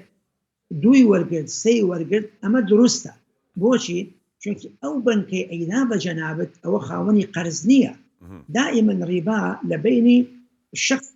كقرز بداو شخص كيش قرز ورقده أو أي كقرزي داو حكومته وزارة مالية يعني بنكي مركزي حتى أجر بنككش حكومي بيت إما اعترافك بشخصيتي اعتباري نقل سوا لصالي تقريبا بيش 1600 صال محمد بن حسن الشيباني عليه بيت المال الإسلامي شوار زمية هي مستقلة ما كان يعني حزناك مش مناوانا جال برو أجر وابت يستكا بزانين نكر مجرد بنكك باري ورقد حرامنا وقت باري ورقد حرامه اگر خوي خاوني مالك بو قرض با اگر خوي خاوني مالك نبو اتواني مصروفات اداري خوي لي ورقد يك لصدا دو لصدا سي لصدا اما اگر مالك هيني بنك بو او فايدي خوي ورقد سي لصدا شوار لصدا 5 لصدا دو لصدا بيغمان او اساس فائده سود انترست دکتر بس اگر ایکی پی تی وی پی نبود بون منوضعیه مادیه باشه بس بجد یالا مادام فرصه هیا وکی خلک فقیر اجده چم ورگرم مثلا چه بو زواجی بت یا بو کرینا خان یکی اوی قرضش بنقی ور بگرد بو یجی درسته وکی کسا که فقیر یا بو اوی پیچه بد ندرسته منا مشكله نيه لواك يعني اگر درست بو هم درسته اگر درستش نه بو کس درست نه بلان بنسبت خانوم من الان بو هم کس درسته بنسبة بو جنها وردن وأوانا يستكا تأكد كين لو مسألة من باس آية حكومة فاركة أداة يام بنك كأيدة أجر حكومة كذي أويش درست نفس مسألة باشا دكتور أليرا حكومة لنيو بابتك داهية بلام أجر يعني همان شد همان معاملة كردن همان كار كردن كسيك بو زواج بو سيارية بو خانوة دسوي بارا لبنك وردقريت أجر بنكي حكومة نبو بنكي شي تايبد بو أو حالته تسيلي ديت وبيقومان أجر بنكي تقليدي بيت ربوي رباي خوي ورقي سودي خوي ورقي شش أو هشت نوع ده أو حرام أجر بنكي إسلامي بكرين وفروشتنا أو شو كباس مانكل أجر استغلالي كان به مشكلة ندرسها إن شاء الله. دكتور بابتك كدي مثلا كومباني تايبتين وقت بيجي رولي بنقات بينن تدفيت شقة كيان خان يكي يان طرمبيلا كي بكري بس تبيت شينوبت ديال قالوي كومباني الريكافي بيجي برا من اف شقة يان اف طرمبيلا دفيت بونمونا بدفترك يان جيب دو دفترها او دي بيش بلا ام دي كرين بس دي ديناتا بدو دفتروني واتو دي بارا بقصد دياما يعني هر هيفيتو دي هندي دياما هذا درسته حلال يان حرام وأجر أو مرجاني كباس ما نكر كوقت كسك جنابك برسالة فرمو لا أجر اشتكي كريو دواي استغلالي تيانبو ربحك عادي بو درسته نفس الشيء هيش مشكلة نية يعني مرابحة في وقت الإسلام مرابحة درسته لسيارات ل خوزقة أو مكانة لجاتي ويقرض بو استهلاك خوزقة قرض كان لە پێشە بچوونایە ئەو خانوشتانیان بکرێ ئەو دوایی بیان فرۆشتایە بۆ خەڵک ئەوە حرەکەیەکی دروستە کرد دەورەیەکی اقتصادی دروستە کرد ئەمما ئەگەر تو ئەوان قرز بدەن قرزەکە في الغالب جاری وهەیە سەرفێکەنیان لە سیاحەتە یان لە شتی ترە یان لە ئەملا لە ئەولا بۆیە اقتصادی ئیسلامی اقتصادێکی مولکیەتە ئەبێت تەمەلوکی تابێت دروست نییە قرز بێت تۆ ناتوانێت تیجارە بکەی بە قرز. باشە دکتۆر بابەتێکی دیکە لە مەسەلەی بانق و قەرزدەینێت دەرێ بەڵام ئەویش هەر ڕەبتی بە پارەوە بابەتانەوەی ئەویش بۆ نمونە کەسێک ئێستا زۆر کەرتی تایبەتەیە کۆمپانیا هەن یاخود ئەو کەسانی کە دەوام دەکەن لە بەرامبەر 8 سەعات ڕۆژانە بڕێک پارەیان پێدەدرێت ئەگەر کەسەکە لە 8 سەعاتەکەدا خۆی دزیەوە وەکو 8 سەعات کاری نەکرد گوناحبار دەبێت یاخود پارەکەی حرام دەبێت. بێگومان قسەیەکی زۆر جوان هەیە بۆ ئیمامی شافعی ئەفەرمێ ئەڵێ سوالێن لێکە ئەم سوالی کە جەناب دەفەرمێ ئەڵێ سوالە لەوە تقریبا ورتریش ئەڵێ چۆن ئەڵێ کابرایەک ئیش ئەکا بۆ شخصێک بە عرفی اقتصاد پێوتی ئەجیری خاص یعنی کرێکارێکی تایبەتی یعنی عام هەیە خاص هەیە عام وەیە کە مەحەلی کردوێتەوە خاصش ئەوەیە کە ئیشەکە لای حکوومەت یان لای شخصێکی المهم ئەڵێ ئەم شخصەیە کە کرێکارە یان مۆزەفە جارێک نوێژی کرد نوێژی نیوەڕۆ بەڵام بێدەستنوێژ کردی لا مواخەدە دوایی هات جارێکی ترشوو دەستنوێژی گرت و نوێژەکەی کرد حکمی چییە؟ ئیمامی شافعی ئەفەرمێ دوو حەقی لەسەرە یەکەم حەقی خوا فعلا ئەبێ نوێژەکە قەزا بکاتەوە دووهەم شەرعاً بۆی نییە کە ئەو بچێت دوو جار نوێژ بکات بۆچی تۆ لەبیرت چوو ئەبێت تۆ ئاگادار بێتەوە نابێ حەقی خەڵک ئەو وەختەی کە زایعت کردووە بۆ نوێژی دووهەم ئەبێت تەعویزی بکەیتەوە وئیلا ماڵەکەت حرامە بۆ میقدارێ تەماشا بۆ نوێژ ئەمە منهەجی ئیسلامە بۆ احترامی کار و کرێکار لە هەردوولا وەکو چۆن ئیسلام زۆر زۆر داوا ئەکات لە خاوەنی ڕەسمال کە خاوەنی ڕەحم بێت و ئەبێ پارەکەی لە وەختی خۆیان بداتێ و تەخیری نەکات وەیلا گوناحبارە بێت هەروەها کرێکاریش پێویستە ئەو وەختەیە یعنی مەسەڵەن کابرا هێت بۆ وەزیفەیە مۆزەفە لە جامیعە یا مۆزەفە لە دائیرەیەکە ئەو وەختەی کە حکومەت تەقدیری کردووە شەرعاً وەختی حکومەتە یان بۆ شتێکەکە. دکتۆر هەر سەر مەسەلا کارکردنی کەسێک چل وڵاتی خۆیان ژل دەرەوەی وڵات کار بکات الجهێکی کو نە پابند بن شریعەتە ئیسلامی بۆ نمونە جهەکە نەرگیلە تێتە فروتن و کێشان یان ژی جگارە دکانێکی تێنە فروتن یان ژی حتا ئارەق و خواردنێژی پارێوی کەسی کو ئەوێ وەردگرت یە حەلالە یان ژی حرامە؟ هەر شتێک ئەسڵەکەی حرام بێت کڕیر و فرۆشتنەکەی حرامە ئەو شتەی کە ئەو ڕێبحەیکە هێتە دەستی بێگومان حرامە بەڵام ئەگەر تەوبەی کرد ڕەسمالەکەی ئەمێنێتەوە یعنی مەسەڵەن قەدەرەن کابرا 100,000 خستوەتە سەر ئەو مەشروع ئەو دوایی تەوبەی کرد 100,000ەکە بە حەڵاڵە باقی زیادەکان ئەبێت تەسەڕفی تا بکە بۆ محتاج و دکتۆر نەخودانێ جهیە بۆ نمونە کارمەندەکەل کافتریایەکی کارت کرد یان ژیل دکانێکی کارت کرد شاگردە جگارە یان ژی نەرگیلە لێ تێنە فروتن ئەو وێرێ شولت کرد وەکی کارمەندێک وەکی کارکەرێک پارەی ئەو کابرایە ئەو کوڕەکەلەوەی ئیش دەکە حەڵالە یان حرامە کە مەعاشی خۆی وەردەگرتەوە بەڵام شتێکەشی لێ دەفرۆشرێ ئەگەر کارمەندەکە تەمان ئەوەی گۆکو عەرزم کردی خاوەنی شوێنەکە بێگومان گوناهبارە چونکی وتعاونوا على البر والتقوى ولا تعاونوا على الإثم والعدوان أما ئەوەی کە ئیشی تاکات ئەگەر ئیشەکە هەر برێتی بێت لە جگەرە خواردن و مثلا ئەو شتانی کە حرامە خوانەخواسەوەکو عەرەق و نێرگێلەی حرام یعنی ئەو شتانی کەوا ئەفوان کە تیابێت بێگومان ئەگەر ئەوە بێت حرامە ئەگەر ئیشەکەی بەتایبەتی مەقسە ئەکەین بە نسبەت غەربەوە بە نسبەت وڵاتی کوردستانەوە بێگومان دروست نییە چونکی وڵاتێکی ئیسلامیە و پێویست دەکات یعنی هەموو ملتەزم بن بەڵام لە غەربە ئێمە وەکو لە مەجلیسی ئەوروپی کە من نائیبی ڕئیس بووم ئێمە فتوامان داوە دروستە ئیشی تیا بکە ئەگەر هەموو ئیشەکەی شتی حرام توانای خۆی و وای ئەتوانێ ئەو پارەی کە وەری گرت قسمێکی بەشێکی سەدەقەی پێ بکات بۆ وەکو پاکردنەوەی ئەو ماڵی کەوا بۆی کۆبووەوە چونکە لەوێ کار و شت زۆر کەمە وەزایف زۆر کەم دەسەکەوێت. باشە دکتۆر بابەتێکی دیکە ئەویش ئەو قورئان خوێنانەی کە لە پرسەکاندا قورئان دەخوێنن لە بەرامبەردا پارە وەردەگرن ئەم پارەیە کە ئەوان وەری دەگرن لە بەرامبەر خوێندنی ئەم قورئانە لە پرسەکاندا حەڵاڵە یاخود حرامە؟ حقیقەتەن بێگومان لە ئاینی بەرزی ئیسلامە ئەم شتە نییە بخوێن، یعنی تعزیە پێویست ناکات قورئانی تیا بخوێنرێت لە ئاینی بەرزی ئیسلامی. تۆ وەختی خۆی شۆن بووە زۆر طبیعی و ئیشیش یعنی خەڵک وەفاتی کەسێکی لێ وەفاتی کرد بێت ئیشیان تەعتیل نەکردو، ئیشیان ڕانەگرتووە. ئێستا ئەمە کە ئەلحەمدولیلا ئێستاکەی لە کوردستانە باشە هەڵکراوە بە یەک ڕۆژ، بەڵام قورئان خوێندنەکە و ئەسڵی قورئان خوێندنەکە یعنی ئەسڵێکی نییە لە ئیسلامە بەڕاستەکەی. دوای ئەو خەڵکە بەڕاستەکەی گوێشی لێ ناگرێت. قورئانە فەرمووە إذا قرئ القرآن فاستمعوا له وأنصتوا. قورئان پێویستە کە هەر خەڵک مەشغوڵە و قساکە و بەخێرهاتنەکە ئەمانە. من ڕێیم وایە یعنی پێویست ناکە قورئانی تیاجاک مادەم قورئانەکە پێویست نەبوو، یعنی من وا نازانم ئەو پارەیە کە وەری ئەگرن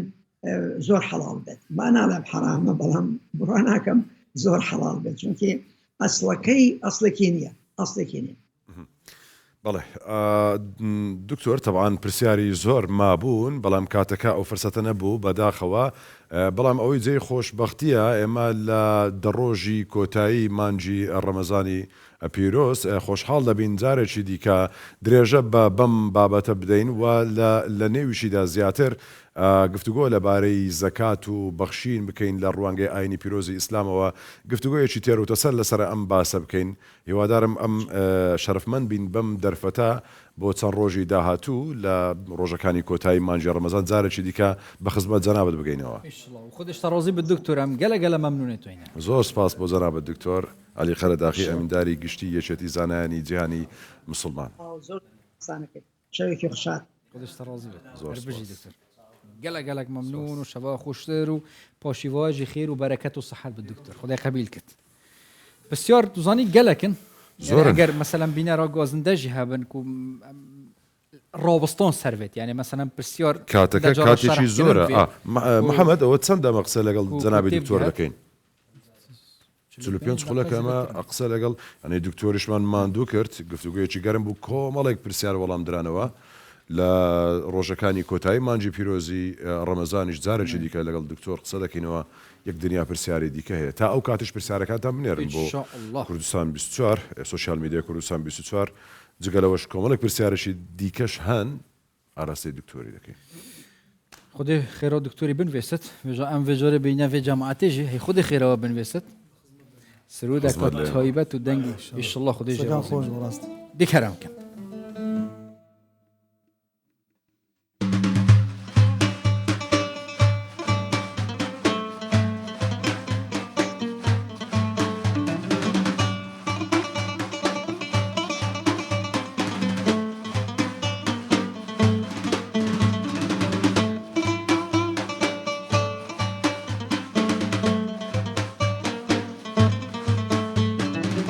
صلاة سلامي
پێشکەشە بە پێغەمبەر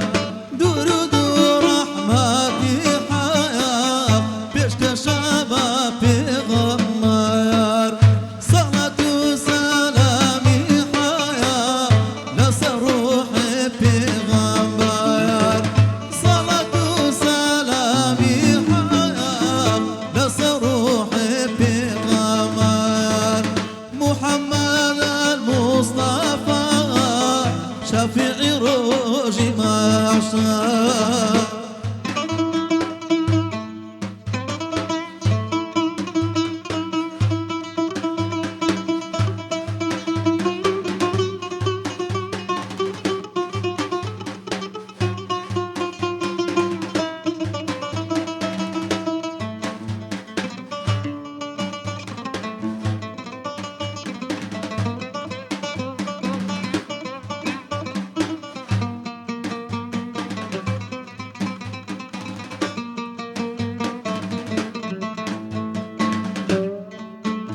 درماني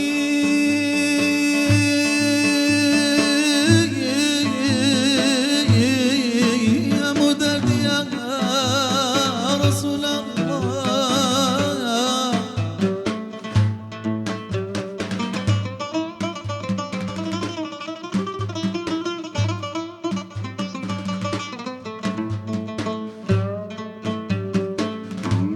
هوايا ناسي ساردي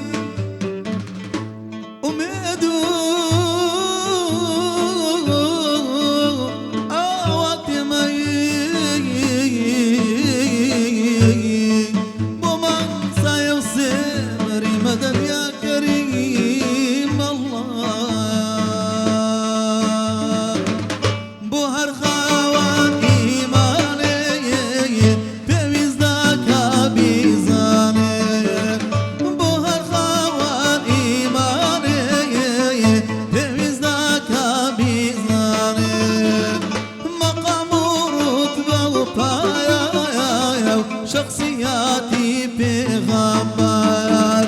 مقام رتبة وبايا شخصياتي بغمار الله يا صلاة وسلامي حياة لصر روحي بغمار صلاة وسلامي حياة لصر روحي بغمار محمد المصطفى شافعي روجي محشر ما عندنا اللهم صل على محمد. دستان خوش بس يوم لا وي ان شاء الله خدش ترازي بس السلام وي هربجي سلام ما شاء الله ما شاء الله طبعا ميفونت ميش در خود حسكم دچينه دفون روجي او جمهور فقيه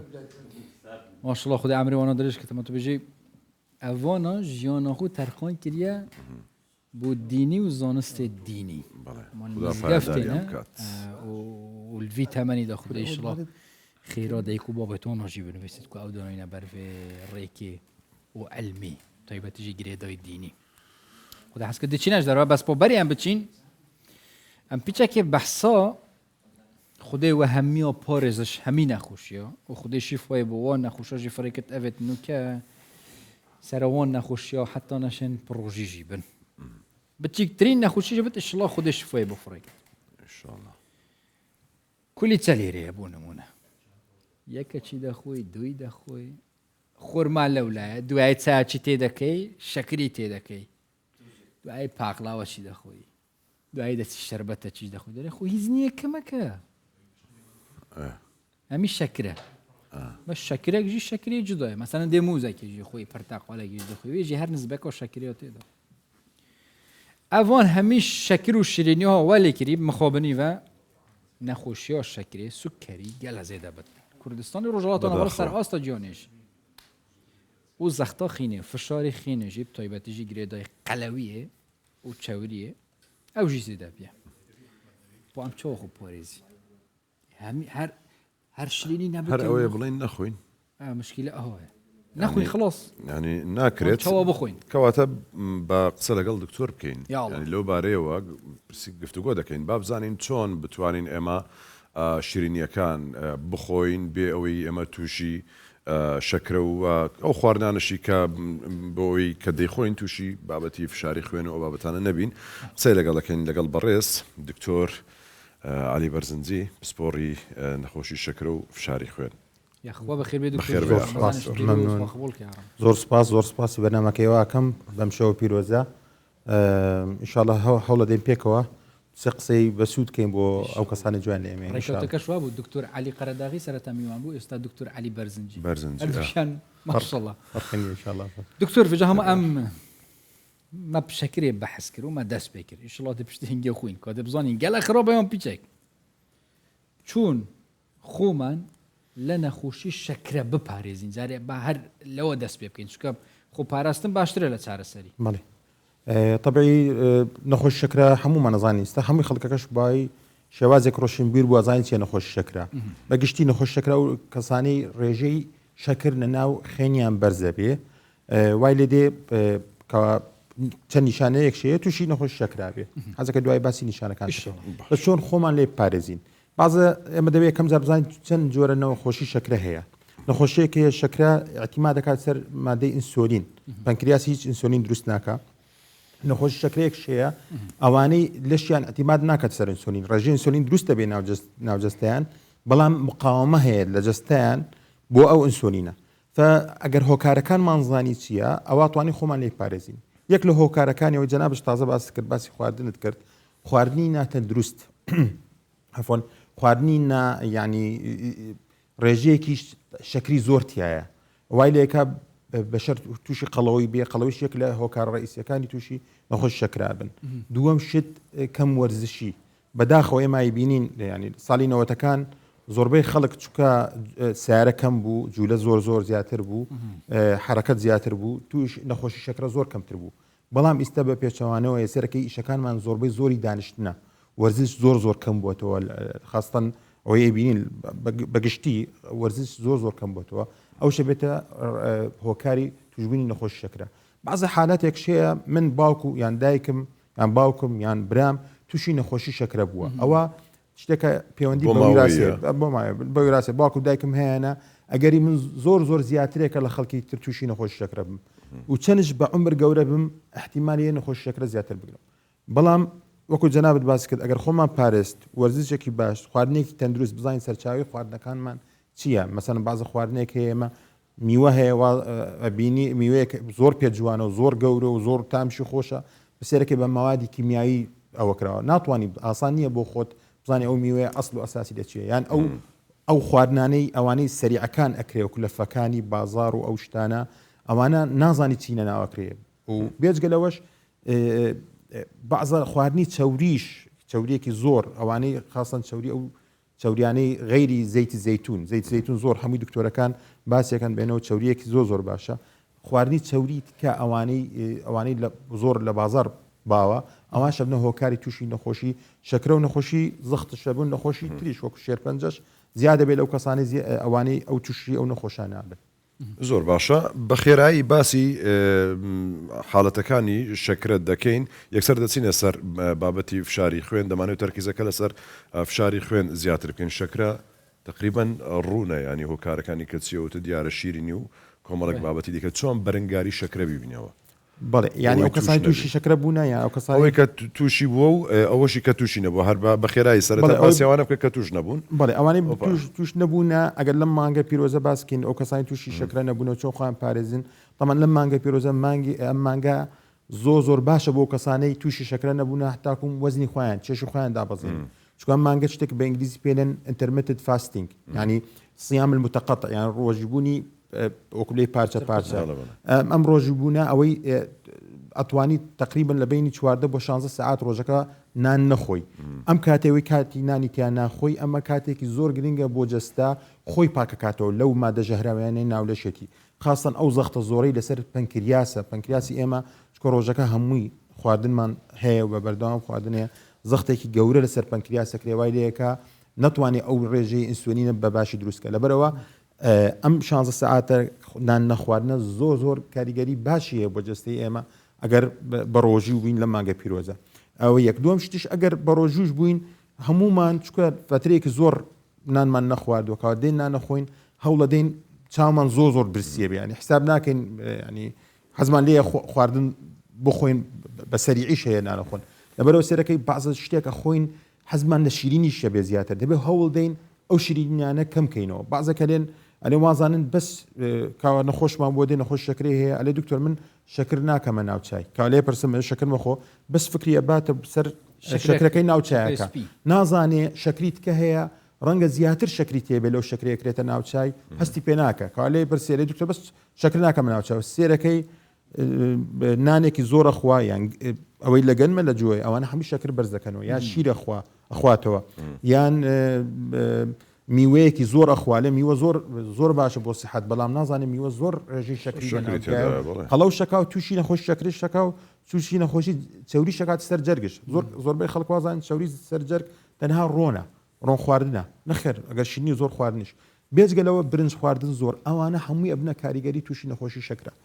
نالێم نەخۆین ئێمە هەمومان دەبێ بخۆین ئەتوانیش هەموو شتێک بخۆی بەڵام تاڕژەیەکی ڕادەیەکی کەم لی بخۆین و دوای ئەوەش دوای ڕۆژی شکاندن بە چەند سەعاتێک ئەگەر پێت کرا جۆکەشی زۆر خۆش و باشە پێت کرا وەرزش بکەیت یان ڕۆشتنێکی دەدەقا چارەگەیەک بڕۆی زۆر مهمە بۆ لەش زۆر واتلیەکە لەم مانگە پیرۆزە ئینشاڵڵا ئەو کەسەی وابکە ڕەنگە دەرچێ بە تەندروستێکی زۆرش وڵی هەموو مشکلەکە بۆی حەل دەبێت کەم بخۆی ینی زۆر باشترە کێمی بخۆدا کێم بخۆتەوە بەس جەنابەت ئیعلاناتی تەلەڤیزیۆنەکەی تۆ گشتی باسی خواردن ئەمووی شتەکانەکە دکتۆر اعتقادێکی کەش بڵاوبوویتەوە زۆر باوا لە ناو خەڵک دەڵێ کە خواردنت خوارد هەمووی تیژ و ترش و نازانم خوێە باشتر وایە دوایەوە شتێکی شیرین بخۆی ئەمە تا چڕا دەخراپەیان باشە شتێکی شیرین دوای خواردن دوای ناخۆی خۆی وەک پێێن ترادیشن ئەو فێربوونێکە شت شتێک نییە خاست شتێک شیرین بخۆی وەکو معادلەیەکی هەزمی خۆراک و بۆ ڕێ خەریج علاقەبەوە نییە نەخێر بەس بەڵام عادەتەن دوای ئەو خواردن خوا شتێ شیرین بخۆی ئەوە ینی خلاص دوایەوە خەپاتە عادەت و کلتورە ئەوە بەڵێ کە کللتورێکە بەڵام شتێک نییە بلێت شتێ شیرین بخۆی کۆنتترۆلی تورشی و تیژی و ئەو شتانەی کردووە نەخێر بەس بەڵام شتە شیرینەکەش دەبێ هەوڵ دەی بە شتێکی کەم بێ ڕێژەی شەکری کەم تیاابێ بەسەر میوە خورما دوو دنکە خورما بخۆی تەسیرێکی وا گەورەی نابێت لەسەر لە شت ئەگەر خواردت و شیرینیشە ئەتوانی بێ کە شیرین خواردوتە بەڵام لی بڕۆی کێک و نەستەلە و مۆتە و یان بەداخەوە شەربەت ئەکرێ ئەو شەربەتانەی بینین لە بازار و ئەو نەوع شەربەتانە هەمی ڕێژەی شەکری زۆر تایە و هیچی زۆربەی زۆرشی بڵێ خۆت من دایمە بە نەخۆشەکانە لێن پێت بکرێ خۆت ئەو شەربەتانە لە ماڵەوە بکەی برتقال بکرە خۆت بیگوشە بیکەرە شەربەت هەنار بەهار خۆت ئەوەی لێ بکە باشە بینە سەر بابەتی فشاری خوێن ینی ئەو چییە کە خەڵکانشی زۆر بەهۆیەوە ژێرۆ دەبوونا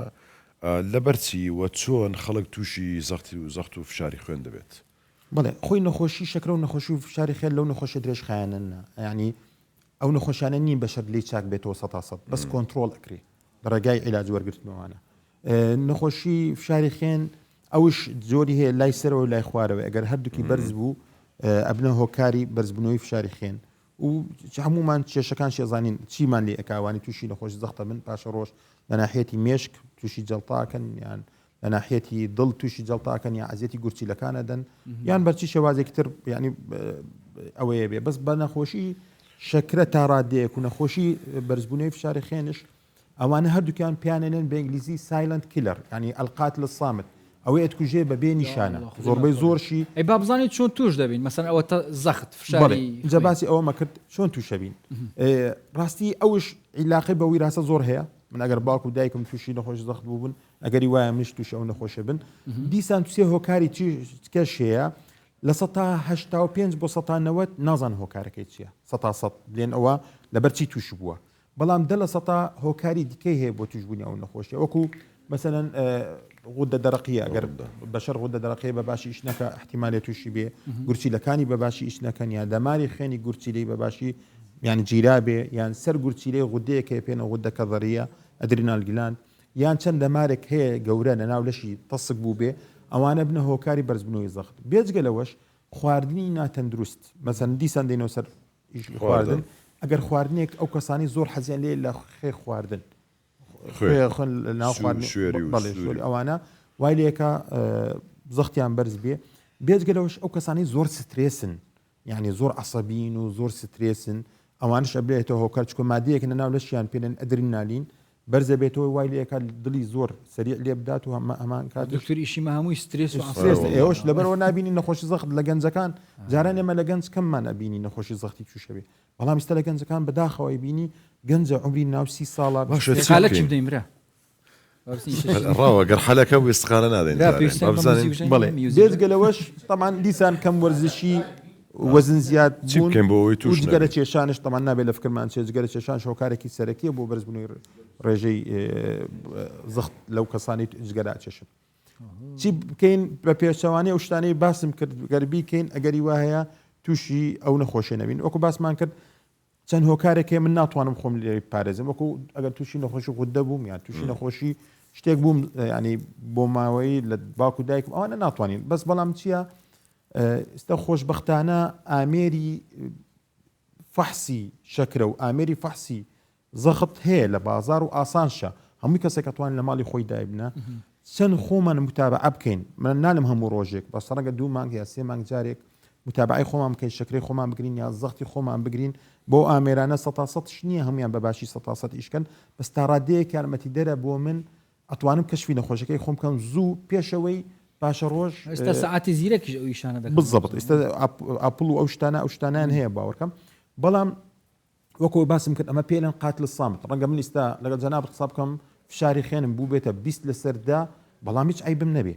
زۆر خەڵک وازانێ سەرهێشان هۆکاری بەرزبوونەوەی فشاری خوێنە یان شان و ملی دێشێ دکتۆر چاورین بەرز بۆ یان بزەختم بەرز بۆ هیچ لە 90 هیچ پەیوەندی بەوە نییە ڕەنگە کەسەکە زۆر وەزعی باش بێ بەڵام فشاری خوێنی زۆر بەرز بێ بەڵام ئەو فشار خوێنە ڕەنگە نفسی دقە ئەزیەتی ئەو بەشەرە بدا بەڵام ئەگەر ئاگای لە خۆی نەبوو لە دوای 5 ساڵ بۆ 10 ساڵ دەمارەکانی سیست دەکاتەوە تووشی جەڵتەیەکە لەبەرەوە ئەوە نییە من زەختم ئەمڕۆ 16 دەبێت ڕابکەم بۆ دکتۆر زەختم نفسی دقە کەم کاتەوە بەڵام چی بکەین جگەرە چێشان باسمان کرد خۆمان لی پارێزین یان کەمی کەینەوە زۆر خاصە مانگە پیرۆزە زۆر مهمە توانێت بە شەرکەوە ڕۆژی خۆی شکاند ڕانەکە بۆ جگەرە بلێ من لە بانیەکەوە جگەرم نێچێشەوە بە ئەم مانگە خلاصی کەم جگەری خۆم ڕابگرم خواردنەکەی خۆی بیکاتە خواردنێکی لە هەموو شێوازێکەوە با بخوا بەس تا ڕادەیەکی کەم خوێکەم بخوا لە ناو خواردنی خۆی وەرزشش زۆر مهمە ئەگەر ئەوانەمان کرد تا ڕادەیەک ئەمە ئەتوانین خۆمان پارێزین لە نەخۆشی دکتۆر زاری وایە هەیە مەسان یەکێک دەڵێ ئەوی سرم جێش دەخوا نازانشانم لەم ئەو زەخت دابز یان بەرز بوویتەوە یەکسەر دەڵێن کاتخوا ماستەوە چ بینە خەی تێداکە ئەوە تا چ ڕادەمەترسیە لە بوو ڕاستی من زۆر کەسم بینیەوە دێتە لای ئێمە زەختی بەرز بووەوە ئەلێ دکتۆر زەختم بەرز بووەوە من ڕێزمێ بۆ بەعزە برادێک بەعزە سەیدەلانیەک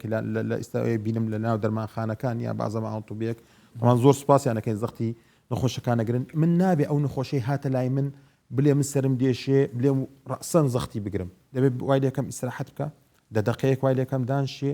چکە جەنابەت ئەزانی زەختی ئێمە ثابت نییە من ئیسەڕاب بکەم زەختم ئەبێتە 20 لەسەرەوە طبیعیە بەڵام ئەگەر لە کاتی ئیستراحەت زەختم بەرز بوو لەسەرەوەی 13 یا 14 ئەو کاتە ئەتوانم بلێم زەختت هەیە لەبەرەوە کەسە بێ دەبێت من وای لەکەم ئیستراحەت کە دوای چارەگێک زەختی بگرم ڕەنگە 2-3 جار بیگرمەوە ئەگەر دیتمان زەختەکەی بەرز بوو ئەو کاتە ئەتوانم نەک ماستا و شتێک هەیە باشتر لە ماستا و مادەی شەربەتی لیمۆیە چکە بەرزبوونەوەی زەخت جاروای عیلاقی هەیە بە بەعزە کەنزاکان لە ناو لەشمان کەمە بێتەوە یان تا ڕادەیەک مادەی خێزیە دەکای مادەی پۆتاسیۆم کەمە بێتەوە لەناوە شەربەت لیمۆ مادەی پۆتاسیۆمی تایە شەربەت مۆز مادەی پۆتاسیۆمی تایە ئەوانە کە خواردنێکی سروشتیشن بەس واکە زەختی بەشەر کەمێ بێنێتە خوارەوە ئەوە توانێت ئەو شتانەی بێنێ بەڵێ ئایسپادەی هەیە بەڵام بۆ زەخت دابەزین ئێمە کەی بینین بەشەر زەختی دابەزێ بە هامینان زیاتر مەسەن گەر من بە ڕۆژوم کاتی هامین عرەقەیە زۆرم کرد وای لێ دێ زەختم دێتە خوارەوە ئەگەر زەختم هاتە خوارەوە ئەو کاتە توانین ماستایەکی بدەینێ کەمێ خەی تێ بکەین ئەو کاتە بە پێچەوانەی زەختی بەرز بێت توانین ماستای خەی بدانین و پاڵی دێین خۆشکە پاڵکەوێتەوە ئەتوانێت زەختی کۆنتڕۆل بکە باشە دکتۆر زۆر جاری وایە کەسێک هەیە کە هەمیشە زەختی لە خوارەوەی دادەبەزێت دەڵێ ئەوە مەسەن دەگوترێت مەترسی هەیە کە لە دوا ڕۆژدا پێچەوانە بێتەوە ئەمە تا چەند ڕاستە یعنی کەسێک بە درێژایی ژیانی خۆی چەند ساڵێکە تووشی حاڵەتێک بۆ کە زەختی فشاری دادەبەزێت ئەمە تا چەند ڕاستە دەڕن ئەگەر کەسێک وابێت دوای چەند ساڵێکی دیکە پێچەوانە دەبێتەوە ئەو جارە زەختی بەرز دەبێتەوە ئەو شتە قسەی بار ناکەم بنەمایەکی بەڵام دەکرێت ئێمە جەنابەت ئێمە چەند گەورە بین لەگەڵ عمر ئەوەندە ئەگەری توشببوونی نەخۆشی فشاری خوێن زیاتر ئەبێ چکە دەمارەکانمان ئێمە کام لە دایکە بین دەمارەکانمان زۆر نەرم و پێلێن ئیلاستیستی مەتاتیە زۆر ینی ئەوەیە بەڵام چەند گەورابین بە عمر ئەو دەمارانە ئەگەر من جگەرەشم نەبێت و سوکەریشم نەبێت زەختشم نەبێت بەس دەمارەکان تا ڕادەیەک تووشی تەسەڵب شەڕایینی پێێنن وشکبوونەوەی ئەو دەمارانە ئابێت بەڵام چەند گەورە بن بە عمر بەڵێ ئەگەری توشببوونی نەخۆشی فشاری خوێن زیاتر ئەگەر بن بە گەنجیش فشاری خوێنم کەم بوو بێ لەبەرەوە بەڵام شتێک کەشێ عفوەن لە ئافرەتان هۆرمۆنێکەیە هۆرمۆنی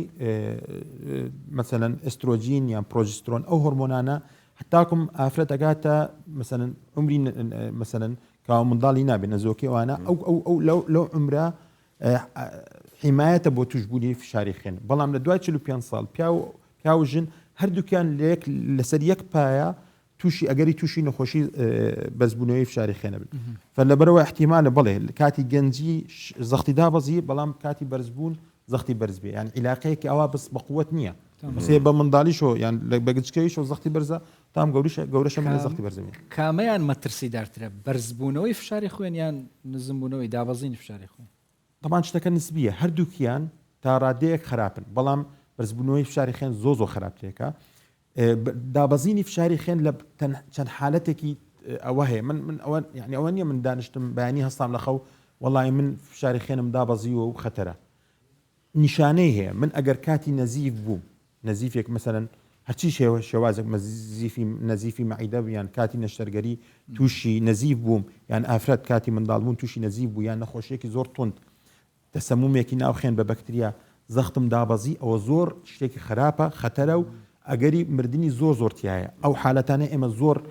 ینی بایەخێکی زۆر بەقوتە دێنێ نیشانە گەورەکانش ئەوەیە ئەو کەسە ڕەسەن سێرەکەی میزی کەمە بێتەوە میزی پێ ناکرێت گورچیلەکان ڕەسەن ڕاوەستن ئەو زۆر شتێکی خەتەرە بۆ ئێمە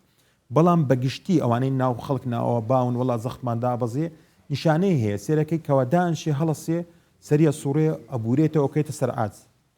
ئێمە زمانی خۆی کە ساڵی هەشتایەکان نەوەتەکان کاتی ڕاوەستای ڕۆژانی پێنجشەممە ئەمان بینین لە مەکتەب طلبەیەک ئەکەوتە خوارەوە کاتی هەتاو بوو ئەوانە زەختیان دابزی ئەوانەی کەسم ببوورە دێمەنێ قسەکەتەوە مەسەن زۆر کەسێ و حاڵەتی هەیە کە دادنیشی لە پڕ هەڵدەستێتەوە سەری دەسوڕێت بەڵ ئەوە یەک ڕەنگە لە نیشانی زەخت دابزین زەخت دابەزین ینی ئەمە ینی ئەمەرجە هەموو جار ئەمە زەخت دابەزین بێت سێ حالەتی تکەشەیە وەکو التهابی جۆی پێ التهاب الأذن الداخلية مثلا وشە ناو جۆیەکانی و سەرشیە سوڕێ و هەڵەسێتەوە بەرز ئەکەوێ ئەوە یەک لە هۆکارەکانی بەڵام بەگشتی بڵێ ئەگەری زۆر هەیە ئەو کەسەکەوە دانیشتووە باشە بەس بەڵام کاوە هەستا زەخت دەمارەکانی کراونێتەوە ئەو خێنە گشتی زۆربەی دێتە ناو پێیەکانی بە باشی نایەتە ناو مێشکی لەبەرەوە سەریە سوڕێت و ئەوێ بەربێتەوە سوبحان اللهشکەوە بەرە بێتەوە خەڵک هەڵیەگرنەوە لێ وەرە بادانیشێن خۆی نەخێر بەجێ لە پاپاڵکەوێت چکوە ئەو کاتێ پاڵت دایەوە خێنەکە زیاتر دێ بۆ مێشکی ئەو کاتە تو سراحەتی پێدەی نەک هەڵیگری داینشێن چکوە کاوادات نیشان دیسان خێنەکە نایە بۆ مێشکی ئەڕواتە ناو پێەکانی لەبەرەوە یەک لە ئیسعافاتی ئەوەلی ئەو کەسانەی بەربوونەوە لە کاتی گەرمات بە تایبەتی چکوە پێنن ڤیگل ستیمولیشن دەمارەکان ئەکرێنەوە زەختی دێتە خوارەوە کاتی تێنی بوون ڕەمەزانە و هیچی نەخواردەوە کاتەکەشی هامینە ئەو کاتەنا ئەو نەخۆشە درێژکە و پێشی بەرزکەوە باشتێکە بۆ کەسە دیری هەمی نەخۆشە بن دکتۆر گەلە خۆشحاڵ بین خودی خێرەوە بن وێستیشەڵ زۆر سپاسی ئەوم زۆر سپاس مادونەبی ئاخوا بەخێر بێ دکتۆر علی بەرزن ماندینە بن مامۆستا یا ڕەبی دووری هەموو نەخۆشیەک ساڵ ماز دەکەم ئێستا سرودەکی خۆش پێشکەشکە سرودە سەرچاو مەلسین لای فەقیەکانە لە مێژە ڕێککەوتینەوە یاڵە کاو لە خزمەت داین هەر بژێ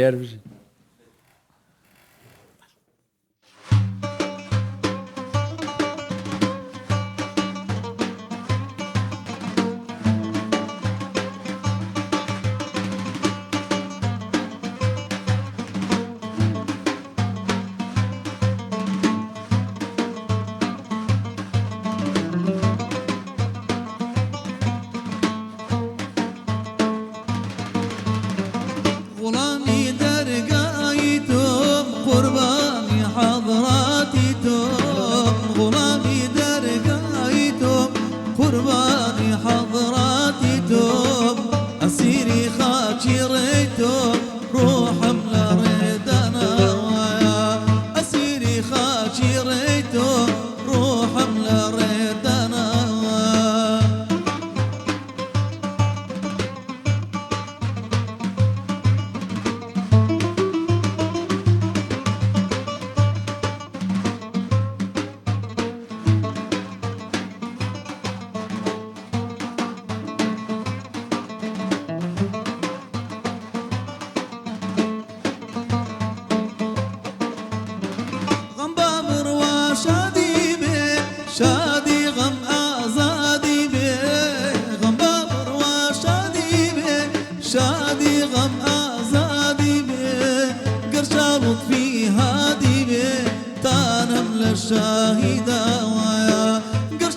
في هادي بيت كان من الشاهدة غلامي درقايتم قرباني حضراتكم غلامي درقايتم قرباني حضراتكم أسيري خاشريتم روح ملا ريدنا ويا أسيري خاشريتم روح ملا ريدنا ويا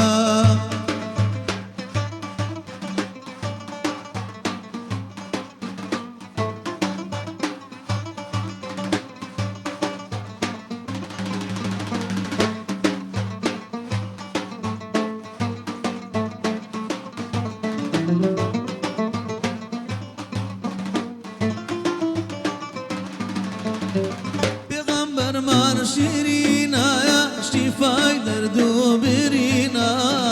پیغمبر من شیرینا شفای درد و برینا خدا فرموی لا قرآن توی سرواری او دینا یا خدا فرموی لا قرآن توی پیشوای او دینا یا غلامی درگاهی تو قربانی حضراتی توم غلامي درقايتم قرباني حضراتكم أسيري خاشريتم روحهم لريد دنوايا أي ما شاء الله ما شاء الله ما شاء الله. اللهم صل على محمد. اللهم صل على محمد. بيكو سيدنا محمد وعلى آله وصحبه وسلم. اللهم صل على حبيبنا محمد وعلى آله وصحبه وسلم. اللهم صل على شفيعنا محمد وعلى آله وصحبه وسلم. اللهم آمين. هزار جار مليار جارة يا أخوة بخير من ميوانيد مقالات طيبة فقينا ريكاكو دير يا بري بس او ريكا وانا گرتيا بر گلكو بيروزا ريكا زانستي اب طيبة تيجي بو خدمت كرنا دين وملتي صحتان شونا الحمد لله سواز بخوي. ام فقيانا هموي يتش مزقوتكن لچه هاتينا والله هم من لمزقوتي دو خشك لا بينزي حسارو كاني فينجي حسن بالله. لا بينزي حسارو كان بس يتر هر يكو خلق شوينك يا خود خلص شوي خلش كورما كوري بالله. يا اخوة بخير سواز دكم سلامة يا رب. ناوي بريزت عبد الستار ما مصطفى عبد الستار بالله قربان. چند صال لا مزقوت خليجي علم ورقرتني زانيني اسلام بتايبتيش لفقياتي راس والله بس ابو خوم تقريبا 5 صالة دنا أفروسي دامو ما شاء الله. ترى زهر بعد عندك نزيكا ومايكي ايه بس يعني يتر يكو لو أنا بمدتك به ديدا دو صالة هي تازة. وعليكم السلام ورحمة الله وبركاته. باش نخوازده وبخير بي ام ليرد هذا نشوف فرمو ايه يتر بوا مدتك دقوري لو أنا يتستي دا مانجا كي تيدا دو مانجا يتصالة خود اول 5 سالتي داي بالله چند سالی دیکش بردام دبی إن شاء الله وفري بعد دو صالة كبه دوای اوا والله يتر دواي أو كإجازة علمي كي وردقري للا أما مساي كدرس دخويني كدرسكت بيدالي يتر إجازة علمي كي وردقري يتر هر أما مستايش حاولت بودات مزقوت بوبينتو يعني أولية بالله كدرسكت تواكر يعني كإجازة كتورقت أو ما مساي بالله بش تبكا يعني أو ألير كان فرقكي ليرة لقل خويندني أكاديمي وجوازي عذري أويا كلك أكاديمي كابر الشهادي خو وقل لاني حكم الزوزو جرينجي بينا داتو بلي بتسيد يعني أها بلي كاتو لدو الشهادة كي بجرينجي بيبدا تو كابرك او ما مستای كدرس بس ده بخوي مزقو تكلوز دبينك كلوي درس بلاي يعني ببيا بيش نويش رازكي هلك لنفقياتي جا لكاتي رمضان دا زوربي كات ما مساكن مزگوت بفقی کان دا دوزنوا يعني بري هر فقي ودسيتا گونديكي هر فقي ودسيتا شوينيكي اتر وتاري حسران بيتو وتاري زمان بيتو بيشنيش بيتو او خدمت خلق كيدا كان اي ما شاء الله ماوي خويندني فقياتي تسنده يعني هم ماوي كي برسار اللي انا كربو تنوكو برسار اللي كربي امن برنك بيتو كك جاوز او يعني يعني ماوي كي تسنده كاكن درين ما وكي يعني دقريتو سر زيركي خود یعنی ئێستا وەک نییە بڵێ وە خوێندبی 12 ساڵ دەخوێنی لە مەکتەبێ و دوای 4 ساڵی زانکۆ ئەوە نییە بڵێ باش دەگەوێت و سەر زیرەکی خۆت هەیە بە 3 ساڵ تەواوی دەکە هەیە بە 4 ساڵ تەواوی دەکە هەیە زیرەکە بەڵام فەهمی لەوانەیە هات مێشکی وەک پێویست نەبێت تێگەشتنەکەی کستر بێ لەوانێ بگاتە 7 ساڵی ئەوەندە ئەگەر زانیاری تەبێت کەمترین ماوە کە مامۆستا ئیجازە بە فەقەیەکانی دەدات بیانەوێت کەم مەلایەتی بکەن چەند بووە ئەوەندە ئەگەر زانیاری هەبوو 3 ساڵ 3 ساڵ ئەمە کەمترین ماوەیە ینی بەڵێ فەقەی دیکەشەیە کاتەکەی درێژترە ڕاستە فەقیکە کاتەکەی درێژترە بەهۆی ئەوەی لەوانەیە زیرەکە حەزی لە شەکەیە بەڵام مێشکی کەسێک بۆ کەسێکی تر جیاوازە زیرەکی لە کەسێک بۆ کەسێکی تر جیاوازە تو الوێرێت خینی لە مەکتەب لە زانکو لە پەیمانگاش دەخوێنن یان ئەوەی فەقیبی لە حجرەبی بەس خەریکی حجرە و فەقیاتی و علمی ناو مزگەوتە کاک شوان بەخۆ لە ئەسڵ لە فەقیاتیدا ئەوەیە تەنها عزری بخوێنێ ئەی ئێستا بەڵام ئێستا لەو زمانەی کە کاسێک شەهادی نەبێت لەوانەیە وەک پێویست ناتوانێت ئیشکە بکات یعنی لەوانەیە ناتوانێت وەک پێویست وەک ئەو کەسە خزمەت کرد کە شەهادی هەیە بۆیە ناچار لە مەکتەب دەخوێنێ هەمانە لە زانکۆیە تر شەکە ئاوەیە تەڵەبەی لێرە هەیە مەسەنەن لە پەیمانگا بێ و لە حجرەش بێ بەڵێ تێمە چێ سا بۆ خۆم لە زانکۆیمە ماشەڵڵا لە چ بەشێک لە قسمی شەڕێ مەرحەلە دوو ماشەڵڵا وەی هەر بژی سواز دەکەم سەلامەتی مامۆستا ژیان سلام علیکم وعليك السلام ناوی جەنابەت سهيب مامۆستا سوهەیب گیان بەخێر بێ سلام ديار قربان و دیارە لە مەکتەب بله لە قوتابخانە کتابەکان دیارن ئەوەی دەخینن سوزانم بیرکاریە فیزیایە بەڵێ، کیمیایە هەتا ئاخیری لە حجرە چ دەخینن ئێوە زيادة اللغة العربية والشرعي نزیکەوە بله زيادة اللغة العربية والشرعي شەرع بله و لەگەڵ لغة زمانی عربی بله شەرع چەند بەشە بەخوی یعنی یەک کتابەتەوە ئەوە شەرع ئەوەی دەخین كتابة شي فقهية كذا بيانخيني وحديث أو زاني توحيدي يخوا فرستي وأشتغل زیاتر چی هاین قورسە مەسەلەن ها ئەو زۆر قورسە لە لا بۆ وقت تەڵەبەی وقرص فەقیهی. وندا قرص نيا بس شرط تيبكي عربیتان باشە ئێستا تقريبا بله ئەخری استعمل بخم شش مانجا لازم 6 مانگە لە حجرەی سعات چەند دەست بە خیندن دەکەن هەتا چەند والله كان زور يعني لا باش نيجي سبيني وحتى ساعات هشتوني لا هشتوني وناني سبيني دخوي لا هشتوني دوباره لو درس وين سينو هتا وكو دوازده دوباره استراحة هتا دوای عصر لدوای عصرش دوباره درس هتا وكو دوای مغرب ماشاءڵڵا هتا كاتي مغرب ليش نان خواردن و نوێش کردن و استراحة هتا وكو عشاء لا عشاء ودت بدكين هتا وكو وقت خودني ساعات دوني ودا وهذا دقرن ناوزري ماشاءڵڵا هەر هەمووی خەریکی علم و هەموو زانست کاتەکانیانەوە هەیە ئینشەڵڵا خودی خێرا بنووسێت سپاس دەکەم ئینشەڵڵا خودی خێرا بنووسێت چوونی مامۆستا گیان سلام ديار ناوی بەڕێزت محمد کاک محەممەد گیان بەس لە حجرە یان لە پەیمانگا لە شوێنە چی دیکەش دەرس دەخینی لە حجرە و لە مەکتەبی حکومی لە مەکتەب بە خۆت خەڵکی شوێ هەموونی لای بالیسانی ڕانی ئەوانە لای بالیسان لە پێنجی حەساروکان لەوێ لە حجرەی لە مەکتەبیش لە چ مەکتەبێکی لە مەکتەب دڵزارم هەر لە حجرە هەر نزیکە چەند هەفتە جارێک دەچیەوە لای بالیسان و لای ماڵێ لە کەس نزانین دانیشم بەس ئێن دەرە لە کەس نەزانی یانی هەموو ڕۆژێک هاتوچی حجرەی دەکەیان هەموو ڕۆژێک دەبی لە حجرەی بن دەمینێمەوە دەمینێنەوە شەرتە دەبی لەوێ بمینیەوە یان جارێت هەیە مەسەلەن بۆ نووسن یان بوونان خواردن بچێەوە ماڵێ هەر دەبنێن دەبنەوە قانونە جاری مانجی 4 ڕۆژە چی ئەو هاالە ئەگە فەقێکە زەرور بێ 2 هەفتە جارێک ئەو هالاستەوە ئەی بۆ جلوبەرگ کوردی هەر دەبی جلوبەرگی کوردی لە بەرکەن مەسەن لە حجرە شەروار و قەمیس لەگەر جەمەدان لەو مزگەفتوانە هەر و ئەوە نیە واجب نییە لەسەرت بەس ئەگەر بچێت جێویی وانە زچ کورد لە بەرکێت والله جوان ئەها جوان ئەی وڵاو هەڵ جوانترە ماشەڵڵا یەکەوت برای پراخش خۆش بە قسە چی بکە برا هەندرێن مامۆستا ئەها دڵی بەخوای ئەها دڵی پیان خۆش چەند ساڵ فەقی وێت و برا وڵا ئەمن فەقەیاتیم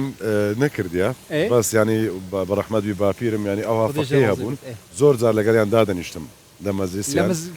زۆر خۆش بوو ینی زۆر شتیان لێ فێر دەبووم یان مەزلیسی مامۆستایەکان کە دەهاتن ینی گوێم دەگەر مەسەن زۆر شت هەیە کە ئێستا دەیزام ئەم لەوە فێر بوومە ینی مەزیسەکی خۆش بوو ینی ئەوجا فەقەیەکی گەورەمانە ئەوجا قسە و باسی زۆر خۆشی لە نافەقەیان بەس ئەوەی کە دەمزانی شتێک زۆر باو بوو شەڕەبالی فەبوو لە نافەقەیان هەیە ئێستا شەڕەبالییان نییە شەڕەبالی قابلێ نەبی عائلی ئەوە ئەوی باز نەگەین دێ مامۆستا تو چۆنی ئەحواڵت سحەتت باش ناوی بڕێزت سەرهەد مامۆستا سەرهەد مامۆستا سەرهەد ئەتوش هەر بەس لە فەقیاتی دەکەیان دەخوێنی هیچ دەخوێنم لەکوێ لە مەحەد ئەسەر مەحەد ئەسهەر ئەزهەر ئەویش هەر دینیە بەڵێ ینی ئەویش ئیسلامیە مەحەدەکە ینی تا چەند هاوکار بووە لە مەحەدەکەت کە دەخوێنی لەو لاشەوە فەقەی پێکەوە هەردووچی زانستەکە ئیسلامیە دینیە ئەوە تا چەند لە بۆ تو هاوکار و خۆشە وڵا زۆر زۆر وەنیە بەڵێ باشە چ شتێک لە ناو فەقیاتی لە لای تو زۆر خۆشەکەیتت پێ دێ وڵی هەموو شتێکی فەقەتی خۆشە مەسەرەن چ شتێکی زۆر خۆشە وڵی هەلەگەیەکتری بوونەکە ئەو برادراتی و هەستان و دانیشتن لەگەڵ یەکدی خۆشە یەکتری گەلە زۆر باشە دەستەکانت خۆش با بچمە لای ئەو مامۆستایی مامۆستاتە زۆر سەرماتەوە نیە ماشەڵڵا سەلام عەلەیکم عليكم السلام باشی السلام ناوی بەڕێزت محمد کاک محەممەد کاک محەممەد تو بەس فەقیەتی دەکەی یان دەخوێنی نال محمد لما حد أزري هاتوش لە مەحەد بەر. هەری زۆر ینی لە بۆ توشەوە ئاسانترە هەردووچی بەر. هەم فەقیاتی دەکەی هەم ئەویش بەر. دەکەی چ شتێکی فەقیاتی لە بۆ تو خۆشە والله علم الزاني عليك ئەلموزان یاریەکە بەر. چ بابەتەکەت پێ لە هەمووان زیاتر خۆشترە فقه فقه بر فقه هەرچەندە فەرع و فروعی زۆرە بر بەس خۆشە کە دەیزانی بل وایە بل زۆر باشە باشە ینی لە ناو برادران ینی زۆر جاری وەرینە فەقیەکان کەسێک هەیە دەنجی زۆر خۆشە بل دەنجی تو کووە یان دەنجی چێت پێ خۆشە ئەتو لان دنجي ما مستعم زور بيخوش دەنجی مامۆستایت پێ بەر. خۆشە هەموو ئەوزاماخی دەیبین والله بە پێکەوە شتێک بڵێ بەس مامۆستا ڕێبوار بەدەفەکەی بێ چوونە سرود لەوێ سرود گوتن جگە لە زانست و لە دەرس و دروست سرود دەڵێن پێکەوە یان زکری پێکەوە بخینن تقریبا بۆ خۆمان مامۆستاکان هەر کردیانە قانون هەموو دووشەمێک بڵێ هەموو دووشەمان مەولود دەخوێنینەوە نزیکەوە لەگەڵ ئەهلی مزگەوتی هەموو دووشەمان مەولود دەخوێنینەوە مەولود بەڵێ ئێستا ئەوە مامۆستا ڕێبواردێ بەدەفەکەی خۆی دەتوانن چی پێکەوە پێشکەشکەم بخینن والله شاء هەر مەولای هەندێک سەدی نزیکەوە. دەخوێنینەوە الله مەولایە سەڵی قصيدة المحمدية إن شاء الله يلا ئەوە مامۆستا عليكم وعليكم السلام السلام ورحمة الله وبركاته ما سجل بەخێر بێ مامۆستا ڕێبوار وەرە ئێرە بۆ ئەوەی دەنجی هەردووکتان بێ هەم دەنجی دەفەکەش بێ بەس هەتا خۆتان حاضر دەکەم بە قسە لەگەر ئەو مامۆستا گیان ماشەڵڵا ناوی جەنابەت ماشەڵڵا محەممەدیان زۆرە ماشەڵڵا نعمەتی خوایە جگە لە فەقیاتی چ دیکە دەخینێت و لە پەیمانگا لە مەکتب لە قوتابخانەش ئاها کە دەزانم برادەرەکانت لە فەقیاتیش لە حجرەی برادەرەکانت دەزانن وەنیە پرسیارت لێ دەکەین پرسیاری ئیسلامی مەسەڵەن پرسیارێکی تایبەتی ئیسلامیان هەبی لە تو بپرسن وڵامیان بدەیەوە وڵامیان دەدەیەوە هاوکاری لە بۆ شتەی ئەگەر جوابەکەت ئەدی ئەگەر جوابەکەت نەبی بۆیان دەگەڕی بچی لە مامۆستایەک بە پرسی دوای وەڵامەکان وی دەستخۆش بیدە مامۆستاش مامۆستا گیان ناوی جەنابەت أحمد کاک ئەحمەد گیان نەخوا بەخێر بێ سلامت خەڵک چێن دەرێ بەخۆت لا قندي سوركلا ياكريما ئاکرێ بله وی سەرسەرێ من توش ئاکرێ هاتیەڤێری بۆ حجرێ بله تو هەر چەندێک چێ ئاکرێڤە والله زارو هاي لدوما قدار شي اسمه ماشەڵڵا بله لە ناو بنەماڵە ئێستا کەسێکی دیاری وانە لە حجرەی و ئەو بله. هەمە ڕێی دەبر بله. خۆشە بله تایبەتە ئەویش بله هم هيوات چەند ساڵە لە هەموو هیوایت ئەوە بوو بله مام لە منداڵی و حەزت لەوە بله بله چەند ساڵە لە حجرەی سالك ابي ساڵێک چەند ساڵی دیکەت مای ئیشەڵەتەوە دەکەی لي ان شاء الله 5 سال ديك تواكم ان شاء الله دەبینە با پێکەوە ئەوتا ئەوان هەمویان هەوەکو بیرهێنانەوەک ئەی. ئەوانە هەموو فەقەی حوزرەی شێختەهای شيخ تاي سرسوري بالله هیوای سەرکەوتن تا لە بۆ دەخوازن ئێستا پێمان خۆشە با بزانن چ دەڵێن یاڵ فەرمو اللهم صل على سيدنا محمد وعلى آله وصحبه وسلم اللهم صل على شفيعنا محمد وعلى آله وصحبه وسلم اللهم صل على حبيبنا محمد وعلى آله وصحبه وسلم مولاي صل وسلم دائما أبدا على حبيبك خير الخلق كلهم محمد أشرف الأعراب والعجم محمد خير من يمشي على قدمي مولاي صل وسلم دائما أبدا على حبيبك خير خلق كلهم محمد باسط المعروف جميعه محمد صاحب الإحسان والكرم مولاي صل وسلم دائما أبدا على حبيبك خير خلق كلهم محمد تاج رسل الله قاطبة محمد صادق الأقوال والكلم مولاي صل وسلم دائما أبدا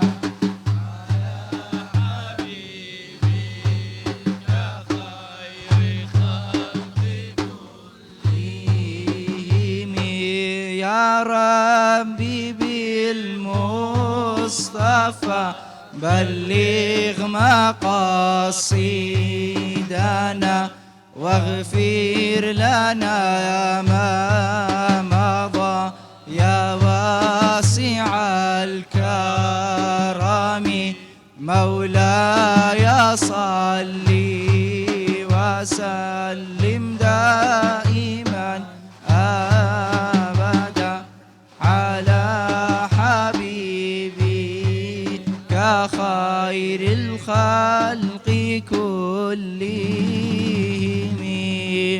اللهم صل على سيدنا محمد وعلى آله وصحبه وسلم اللهم صل على حبيبنا محمد وعلى آله وصحبه وسلم اللهم صل على شفيعنا محمد وعلى آله وصحبه وسلم اللهم صل على محمد ما شاء ما الله مصطفى قرم بيوا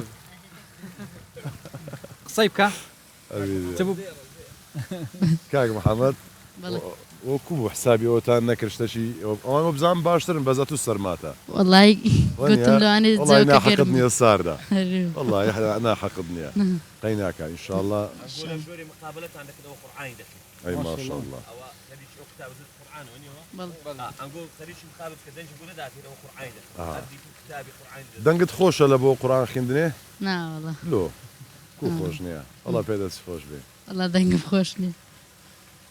ما مصاري بار لقد جماعتي اتخوت ايش لا خدش اسم دينك نتو حتى تدقي يعني هيت تشتك مال لبونا اخي نيت سن اياتك والله من حزم ليه يلا ورده زين تدكين بس بسم الله كيبله ام مش تفسيرك يدخل موا يلا رازي يلا يلا بسم الله الرحمن الرحيم بناوي خداي بخشن دو مهربان ويل خداي كان جاي رحمته سوزو بزيا ويل للمطففين او زعودة ببيني وام لبرنيا بكر ياكي والله نحتري كردم توشت كركاك محمد ايش الله خدش بينين پێڕادەگەین چەند ئاەتێک باشە ئەگەر زەحمەت نەبی بینێت تەنیشت یەکدی بینێت تەنیشت یەکدی وەرە ئێرە باشە کاک ڕۆژگار ئەوە دەینی با ئەو هەدانیشی چ سوورەتێکی دەفسیر بکەن کاک محەممەد سوورەتی خلاص باشە آخر ئەو درێژە لەبەر هەندێک سوورەتی ئیخلاص کورتە بە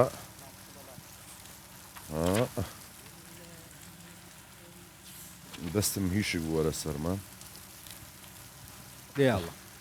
وەڵا سار دەچ بکەین یەک دقە یان فەلاق ئەو با تۆزە یاڵڵا بە یەک دقە بەس یەک دقە ببینەوە باشە بسم الله الرحمن الرحيم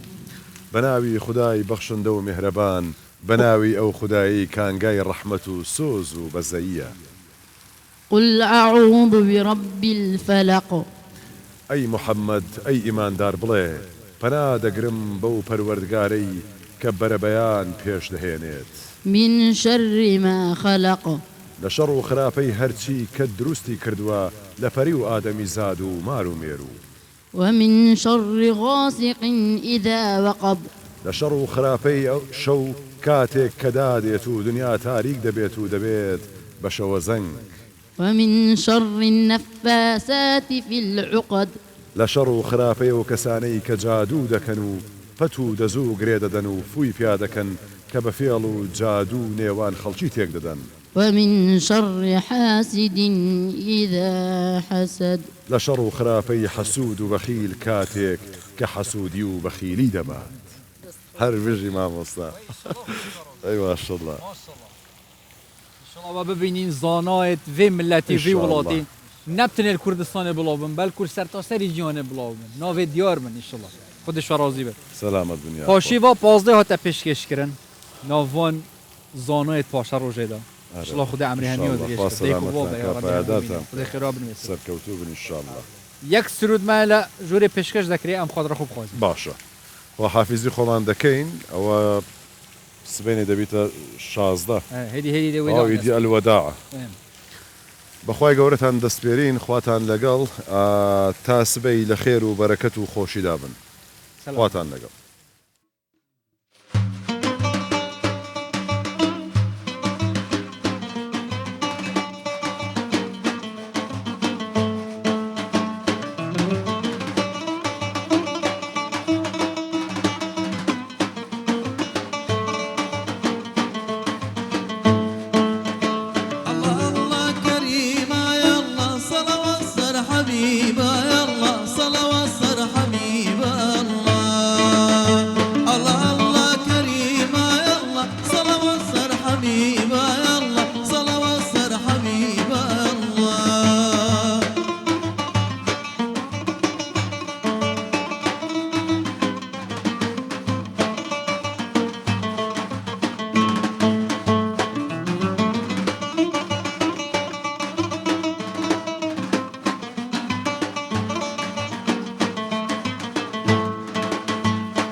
محمد نور صاو